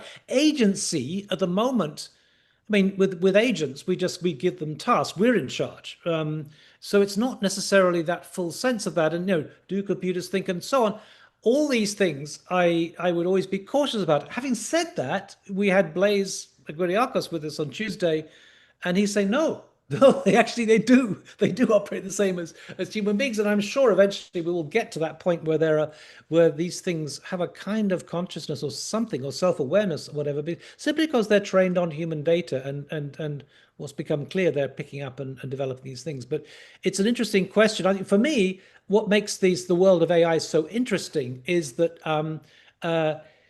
it becomes a mirror into which we can understand something of ourselves. If neural networks are modeled on the neural networks of the brain, then to some extent we can also understand the brain in terms of neural networks. And there were some comments being made by, for example, Stephen Wolfram wrote a book about ChatGPT, and he says, hold on a second, the fact that, I don't know if you know the way that ChatGPT operates is simply through tokens. It predicts the next token, and out of that, miraculously, all this kind of sense comes out, which is extraordinary, and I do think that those chatbots are pretty incredible right now. They're developing such a rate. But what he says is basically that, the fact that ChatGPT can generate language so effectively kind of suggests that language is not as complicated as we thought. We probably have stock phrases and things, the way that that a large language model operates, and by extension, probably also the same goes to generating visual images. That actually somehow we sort of work a little bit like Mid-Journey in some senses, the way we operate. And I think we do definitely, I would say for sure, we are programmed by the particular school in which we are trained. I mean, the word schooled actually gives it all away. Now, if you go to Switzerland, you design these boxes. If you go somewhere else, it's kind of blobs or whatever. So I think there's a lot to be gained out of looking at that world and trying to understand something about ourselves in the mirror of that world. Jonathan, you got your hand up. Yeah, I did. Just to say, I think Francesco might have a question because he just put a note in the chat. Okay, Francesco. Yeah, I apologize. I'm still not succeeding despite somebody suggesting I should raise hand, but it's not happening. Something I enjoy so much the presentation. So it was extremely useful for Jonathan to create these sorts of intellectual history, very much needed. And based on that, I really appreciate what also was said by Neil, that actually we should theorize and intellectualize the history of theory in architecture. As a critical theorist and as a Baudrillardian scholar, and also as a Lacanian scholar myself, this is what I tend to do most of the time, producing a sort of a genealogy, going back at the origin of certain phenomena. And in this regard, I also appreciate what Dulmin said. I apologize if the pronunciation is wrong. When she talks about the unconscious in architecture, which goes back to the last book I have co-edited, which was on psychoanalysis and architecture. And in this regard, what I would like to say is this, possibly we should still apply a deconstructivist approach to architecture, possibly claiming that we are in the wrong sphere because we question what architecture is supposed to be, when maybe the question should be reverted and understand and assess in the first place what is the world for which architecture is being produced, and specifically what kind of a subject are we addressing. We question what a building is supposed to be, we don't know who is going to inhabit it. And in the face of this huge paradigm shift, possibly exterminating not just architecture, but the subject itself. And when I say the subject, I mean subjectivity. With this narcissistic idea that possibly has become a new model, following, I'm talking at least about the Western tradition of identifying with the figure of Jesus Christ first, then with the robot during the Victorian ages, and now possibly again AI, which is seen as a better version of ourselves in many different regards. The idea that has agency, that thinks faster, that has all the knowledge in the world without all the pain of being omnipotent because doesn't suffer, etc., etc. All these kind of things. We possibly, from my very limited viewpoint, still understanding and questioning architecture from the wrong viewpoint itself. So what we're debating today, which is to me one of the most interesting presentation I have attended in the past few years, is extremely important, necessary, but maybe considering the collusion between capitalism, and I'm very grateful to Neil and Jonathan then for establishing this wonderful program at the University of Nottingham, which I came from Italy to attend, on critical theory and architecture. So this given this collusion between capitalism and the fact, for the very long time, architecture has been importing idea mainly for the aim of being successful. And possibly one of the reasons for which theory in architecture is disappearing is this, that throughout the 90s, there was a very superficial approach to architectural theory. I was shocked to ascertain that one of my colleagues and friends from Italy who did a a dissertation on Eisenman and the way in which he was deploying Derrida in his work was extremely superficial, and he never went any farther than the introduction to his grammatology. It's kind of shocking. So to me, to cut a long story short, the problem is not even whether there is enough theory in architecture these days, whether theory is in crisis. I don't think theory is in a crisis. I myself decided to become a theorist for this reason, as a practicing architect. I'm a theorist, therefore, and I produce theory in the first place. Even just as a way of producing architecture, I don't see any difference between theory and realized architecture at all, especially if we extend the idea of architecture as a complex system to, for example, AI and the way in which large language models works. So this given the problem is not much the production of theory or whether architectural theory is in a crisis, but whether the way in which architecture deploys theories in contemporary times is in a crisis. So again, possibly we need to embrace a different perspective. Why theory is not as important and relevant as it used to be in the past or has been for the past 30, 40 years. And this again calls for a different form of an assessment. Yeah, just maybe I could just say something quickly in response to that. I think that Eisenman, I mean, we actually, I don't know if you came to us or have a look at our session on Derrida. Eisenman and Schumi took part in it with Doina Petrescu. And there, Eisenman acknowledges that Derrida's kind of essay, why, which is in Rethinking Architecture, why Peter Eisenman writes such good books, is a scathing critique of Eisenman. It's difficult. You can read it in both ways. Oh, it's great. A compliment? No, it's not a compliment at all.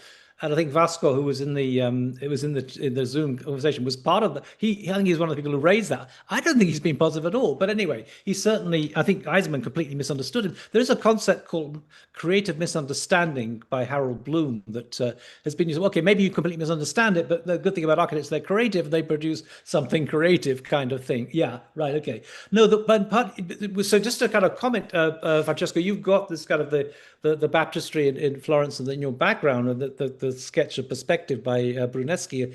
And I just wanted to say that, the real problem, if you don't theorize history, and even if you do theorize, but you theorize it in the wrong way, you develop what I think, that Dalibor developed, this kind of beautiful aesthetic cocoon based on the Baroque age in which you neatly anesthetize all the kind of political votes. I mean, women didn't have the vote. There were slaves. God knows what in that time. It wasn't this kind of golden moment in history so much. And I think that also happened in some sense at the University of Bath, having started off with this kind of amazing collaboration with architecture and engineering, it then developed into these kind of these two separate entities that were not talking to one another at all. They were the engineers, and Chris Williams was an absolute genius, amazing guy. Meanwhile, the architects and historians, I won't mention names, but they were operating in a different world entirely, and they were looking down to the valley, to the town beneath, where there was this beautiful Regency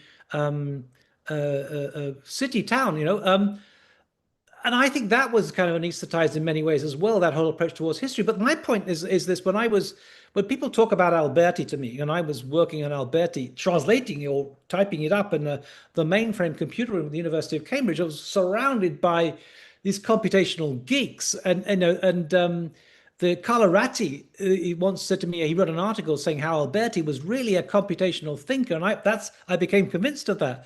But when I think about the history of Italian architecture, going back to the term that Jonathan raised, revolution, I see the history of architecture as a history of revolutions, not as a kind of cozy world in which we can draw from the past, and with perspective. Brunelleschi, who invented it, and Alberti, who wrote about it, they were revolutionizing the way we understood the world, as indeed Alberti was by introducing the Italian language as a kind of bona fide academic language. So I think we've got to really shake up our understanding of history and use theory to do that. That's my particular viewpoint. Jonathan. Yeah, thank you. Yeah, thank you, Francesco. It's great to see you today, and great to have a contribution. from you. Very useful one. Yeah, I don't have a lot to add to what Neil's just said. I just wanted to pick up maybe on that one point about language historically there. I think the Alberti example is really interesting in relation to that shift, say, from Latin into Italian, vernacular Italian. Why is that important? Well, there's obviously something more going on there than just, what the linguistic tokens refer to, as we've said already, mean. Tokens mean there's some significance. I mean, something happens there that, there are, of course, things you can say or formulations you can make in Latin that you just can't make them in the same way in vernacular Italian, and vice versa. And that should remind us, I think those things are worth thinking about historically, because they do, partly because they remind us about the importance of the way in which language is instantiated, I guess we would say today. And it comes back to the point I think, Neil, you made a few minutes ago about AI and so-called large language models in AI, and the way in which they seem to offer, reasonably kind of close approximations to human thinking, but of course just through the medium of the linguistic token and the way that appears to a large language model. And I would argue, well, okay, that's fine up to a point, but of course that bit of language which LLMs are able to deal with is not the whole story. That's not all of language. That's language stripped of a lot of its materiality. And I think that's not insignificant. I think that, and somebody like Catherine Hales, that I know you had on your series, I think a few months ago, I think she's a great example of somebody absolutely right on the ball there in terms of trying to deal with that question. And her early book, How We Became Posthuman, where she provides, I think, a very, really intricate kind of early history of cybernetics. She tries to confront that question exactly. And I think one of her chapters is called How Language Lost Its Body. And I think, yeah, great question to ask. And I think that's one of the dangers, I think, of AI. If we go like with the so-called, the John Searle example of the so-called Chinese room, when messages are being slid under a door, under a panel, and questions are being fed in, answers are coming back, then of course we can be fooled into thinking there's a human being in there that's answering the questions. Well, of course, if you reduce language down to that level, it's so impoverished there. If it's just a few written symbols on a piece of paper pushed in and a few symbols being pushed back on another piece of paper, okay, we've got something there that we might think, well, it's ambiguous whether this is a human being that's giving these responses. But yeah, there's a lot more to language than just what can be written on a piece of paper and, slid under a door. Let me just offer a provocative response to that, Jonathan, one that will appeal to you. So a while back, someone said, why don't you do a house extension? So I put house extension in the prompt, right? And I thought, why the hell am I getting British buildings and gloomy weather? And it transpires that actually the word house extension is only used in the UK. In the States, it's home improvement or something else like that. Actually, the data on which this thing is deeply contextualized in a really interesting kind of way. So you're going to get all this web of associations that are linking that term house extension to all these things. So, you might put in like Louis Barragan, and you don't just get Louis Barragan's colors or his forms, you get kind of, you get cactuses there or something, and kind of bottles of tequila. It comes all with it. So in some sense, it is actually surprisingly contextualized, and that's something that Blaise has been talking about in an interesting way. So I would think the opposite, surprisingly, that you think it's decontextualized, but actually it's very contextualized in many ways.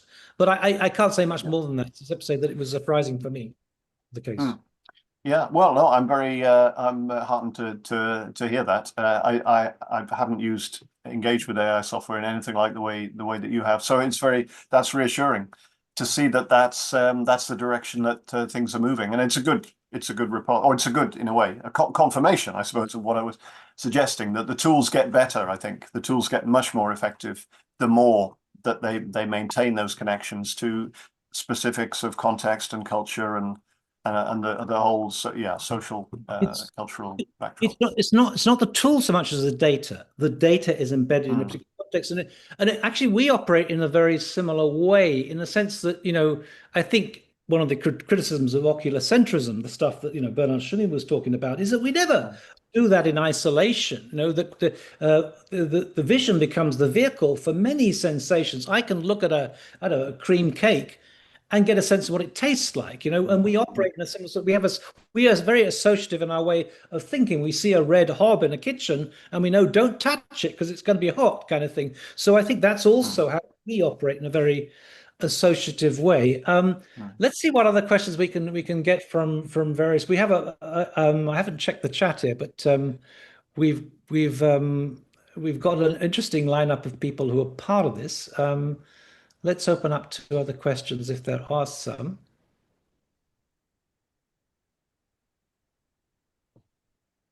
And I don't want to push it if people don't want to do it.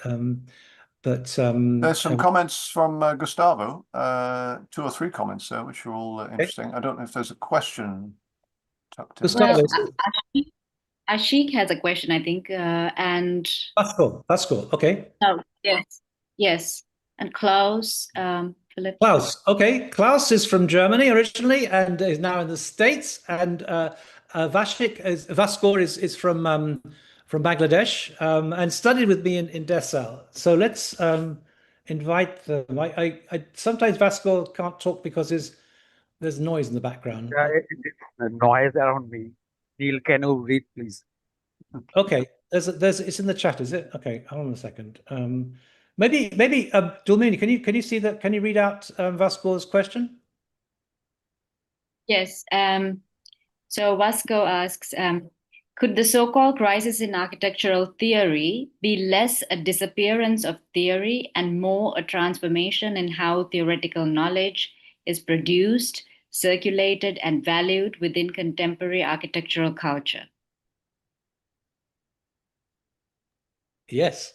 No, it's a very good point. I think that in some senses, what I was trying to suggest is that the kind of the fetishization of philosophy back in the 90s was not really theory at all, and I think there are ways of thinking the processes in operation the whole time within architectural practice that maybe need to be recognized as such. And I think from that perspective, it's very valuable. I think we had a session on Bangladesh and the kind of richness of thinking coming out of that milieu was really astonishing and refreshing to see. And we should get you on board as well, Vasco, to go and to comment on some senses. Jonathan, do you want to comment on that? Yeah, briefly. I just think I would say yes again as a kind of initial response.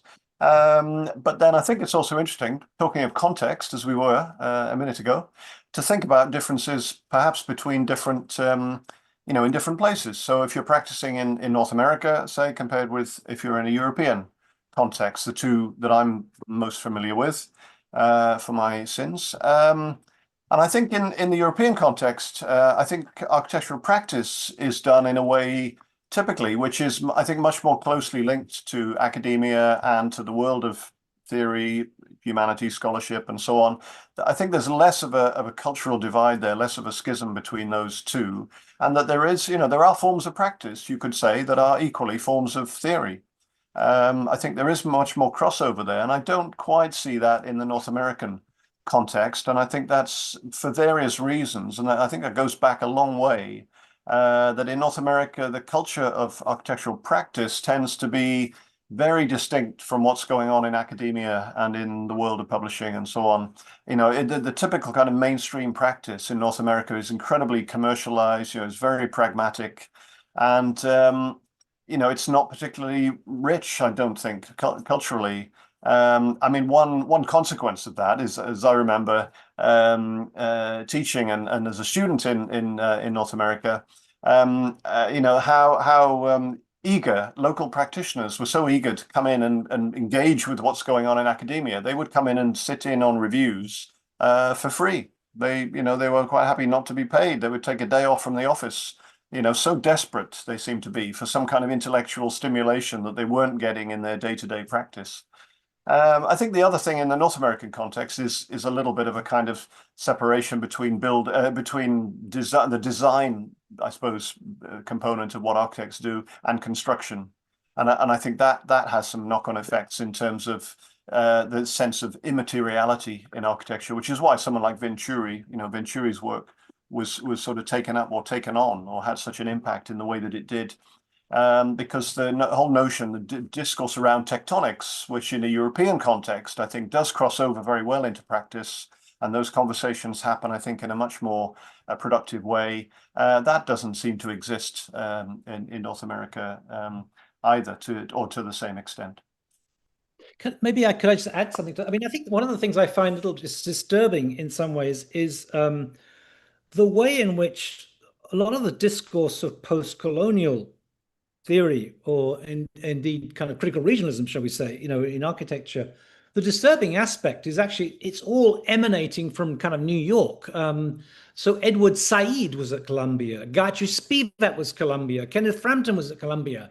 And to what extent this is a kind of it's somehow been appropriated in a different kind of way, although they didn't come from Columbia, of course. Said was from Palestine, and Gayatri Spivak and of course Homi Bhabha, of course, at Harvard. They're both from India, but in some ways, so they didn't come from that in some way, but they kind of have been appropriate. And I think there's a real problem in some senses in that kind of Benjamin raises about translation. The translation is kind of impossible in some way. He uses the example of bread. You could translate the word bread, and you can get baguette, pain in French, or brot in German. But as Dolmini knows, German bread you can build houses with. It's solid, and it's kind of very, very different to the light, fluffy baguettes. And it's almost impossible to really translate. And you think about this in terms of Walter Gropius, going across first to England, then to the States. He'd just been through, in the First World War, he got 2 Iron Crosses, and God knows what that was all about. But, he'd been through that. He'd been through the 30s in Germany. How could America, North America, ever understand what he'd been through? And I think that his whole project was somehow kind of rinsed in some sense of that, in that process of translation. So I think it's kind of problematic in some ways. We got so we also got a question from hold on a second. We've got another. Do we have one? Hold on a second. I'm blanking on his name now, but he was from Germany. Maybe he was no longer there. Oh, Klaus, was that right? Yes, but it's also a kind of a comment, I think. Okay. Yeah, I'm He's still there. there. Great. He's there. Okay. Yeah. I mean, the discussion has moved on a lot. When Jonathan just talked about the North American practitioner that, being yearning for architectural theory, this is why I'm in this session. I'm a practitioner, so I'm not an academic and not a theorist.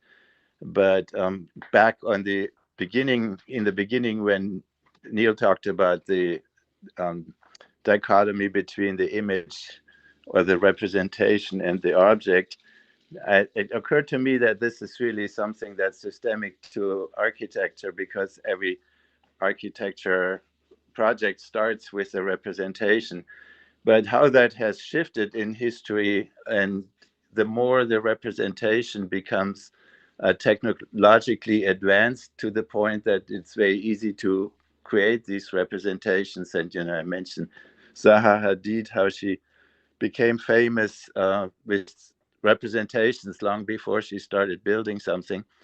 That this dichotomy, and Jonathan tried dialectically kind of to resolve this and say it's not really a dichotomy, and I like that, because but then this is the issue. And when Jonathan also mentioned Bath as the place where, because architects went to the engineers, that theory went down and didn't, or disappeared.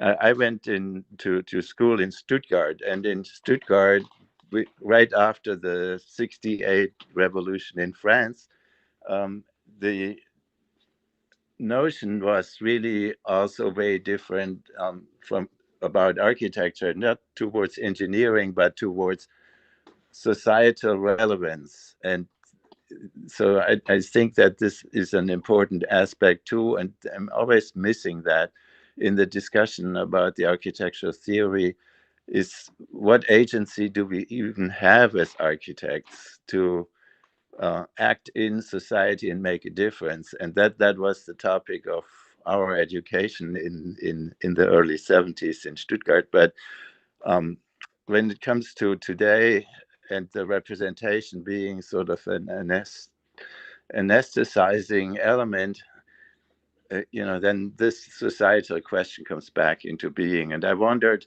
when we expand from just the building and the representation of the building as an object to the city as at large, like Kevin Lynch did in Collage City, what that really means, and what role architect plays in that. And just today, when we are thinking about AI and the virtual reality and the simulations that we can create and the representations, most people, what do they spend their day on? They spend their day with virtual reality, not in the real reality. And they are ever less in the objects that we create. When they have remote work, they don't go to the office. And when they remotely order the stuff, they don't go to the stores and so forth.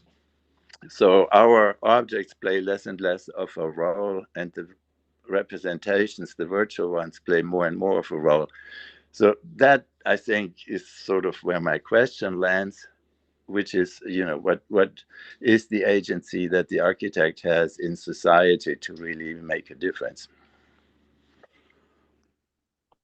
Yeah, Klaus, I mean, first of all, you're not a typical architect. I have to say, we met at the AIA in Sri Lanka, which of course is where Domini comes from, and we had lots of conversations there.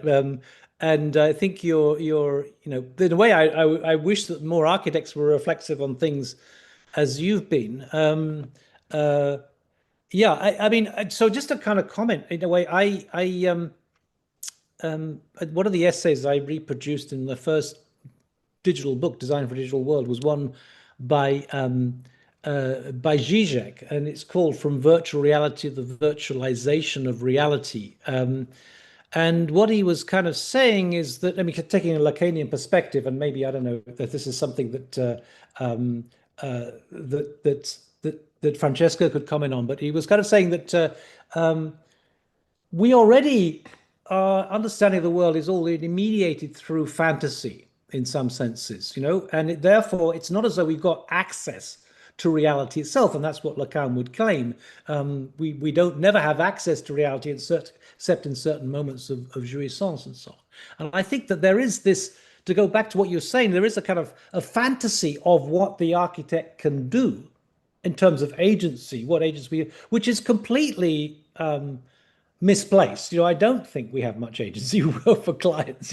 We like to think we have, but we haven't. In the end, it's the client who decides things, and we can maybe persuade the client to kind of use a certain material to be more environmentally friendly, but actually we don't have that thing. So I think that we fantasize about our own roles in some senses.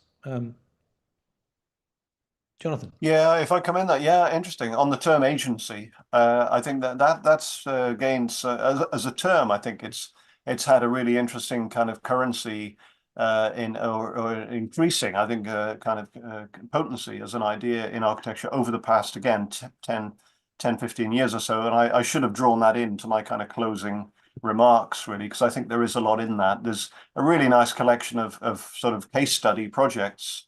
I think it's called the Spatial Agency Network, or spatialagency.net, which is an online repository. You might have seen it. There's a book. It was a conference, I think, at Sheffield University with Jeremy Till and others.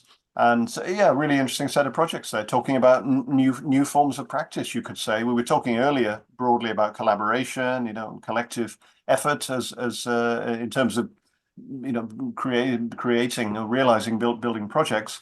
What I always find fascinating about that collection of project case studies in the Spatial Agency database is just that they're all kind of novel collaborations, really. They're ways that architects are intervening, but alongside, bringing in, working off and with a whole set of other, not just humans, but in the Latourian sense, human and non-human actors, just pulling strings together and seeing how you can intervene in a particular situation to improve things, whether that results in a building, a new building or not, often preferably not, it might not be necessary in terms of resources and so on. So I think that's interesting. My only other comment, response to Klaus, thank you for your questions and comments. I think the example you point to there of Zaha Hadid becoming famous before she'd really built anything substantial,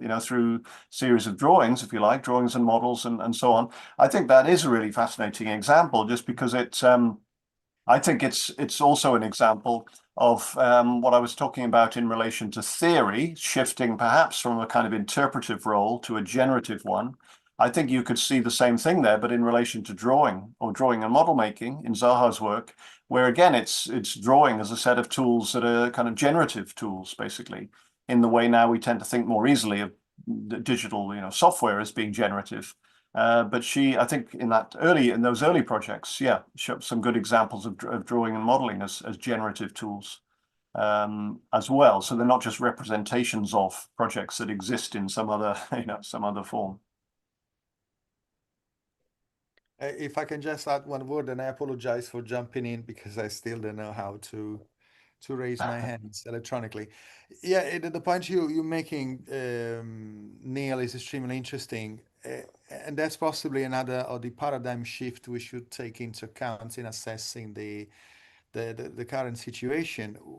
We probably no longer fantasize about reality and who we are, what we do. We possibly hallucinate as much as AI is currently doing. So this is something else that should be taken into account. And in Lacanian terms, hallucinating, which has to do with schizophrenic sorts of a attitude towards the world, also incidentally talks about how possibly inability to process the world. Hallucination is a final attempt at coping with something that actually overwhelm us. And that's why it becomes all the more interesting to bring critical theory into the discussion. And why do I believe critical theory and psychoanalysis are now more relevant than ever? Just a remark on that. No, I think that's a very good one. I didn't know that Lacan refers to hallucination. That's worth inquiring. Just to kind of comment for followers in the States, the term critical theory in the States is known as comparative literature, and that's the area in which Sanford Quinter took his PhD all those years ago. Well, we're coming up to 2.5 hours, and I always try to cut things short, because if someone sees there's a video 2.5 hours, they kind of groan and they don't even look at it.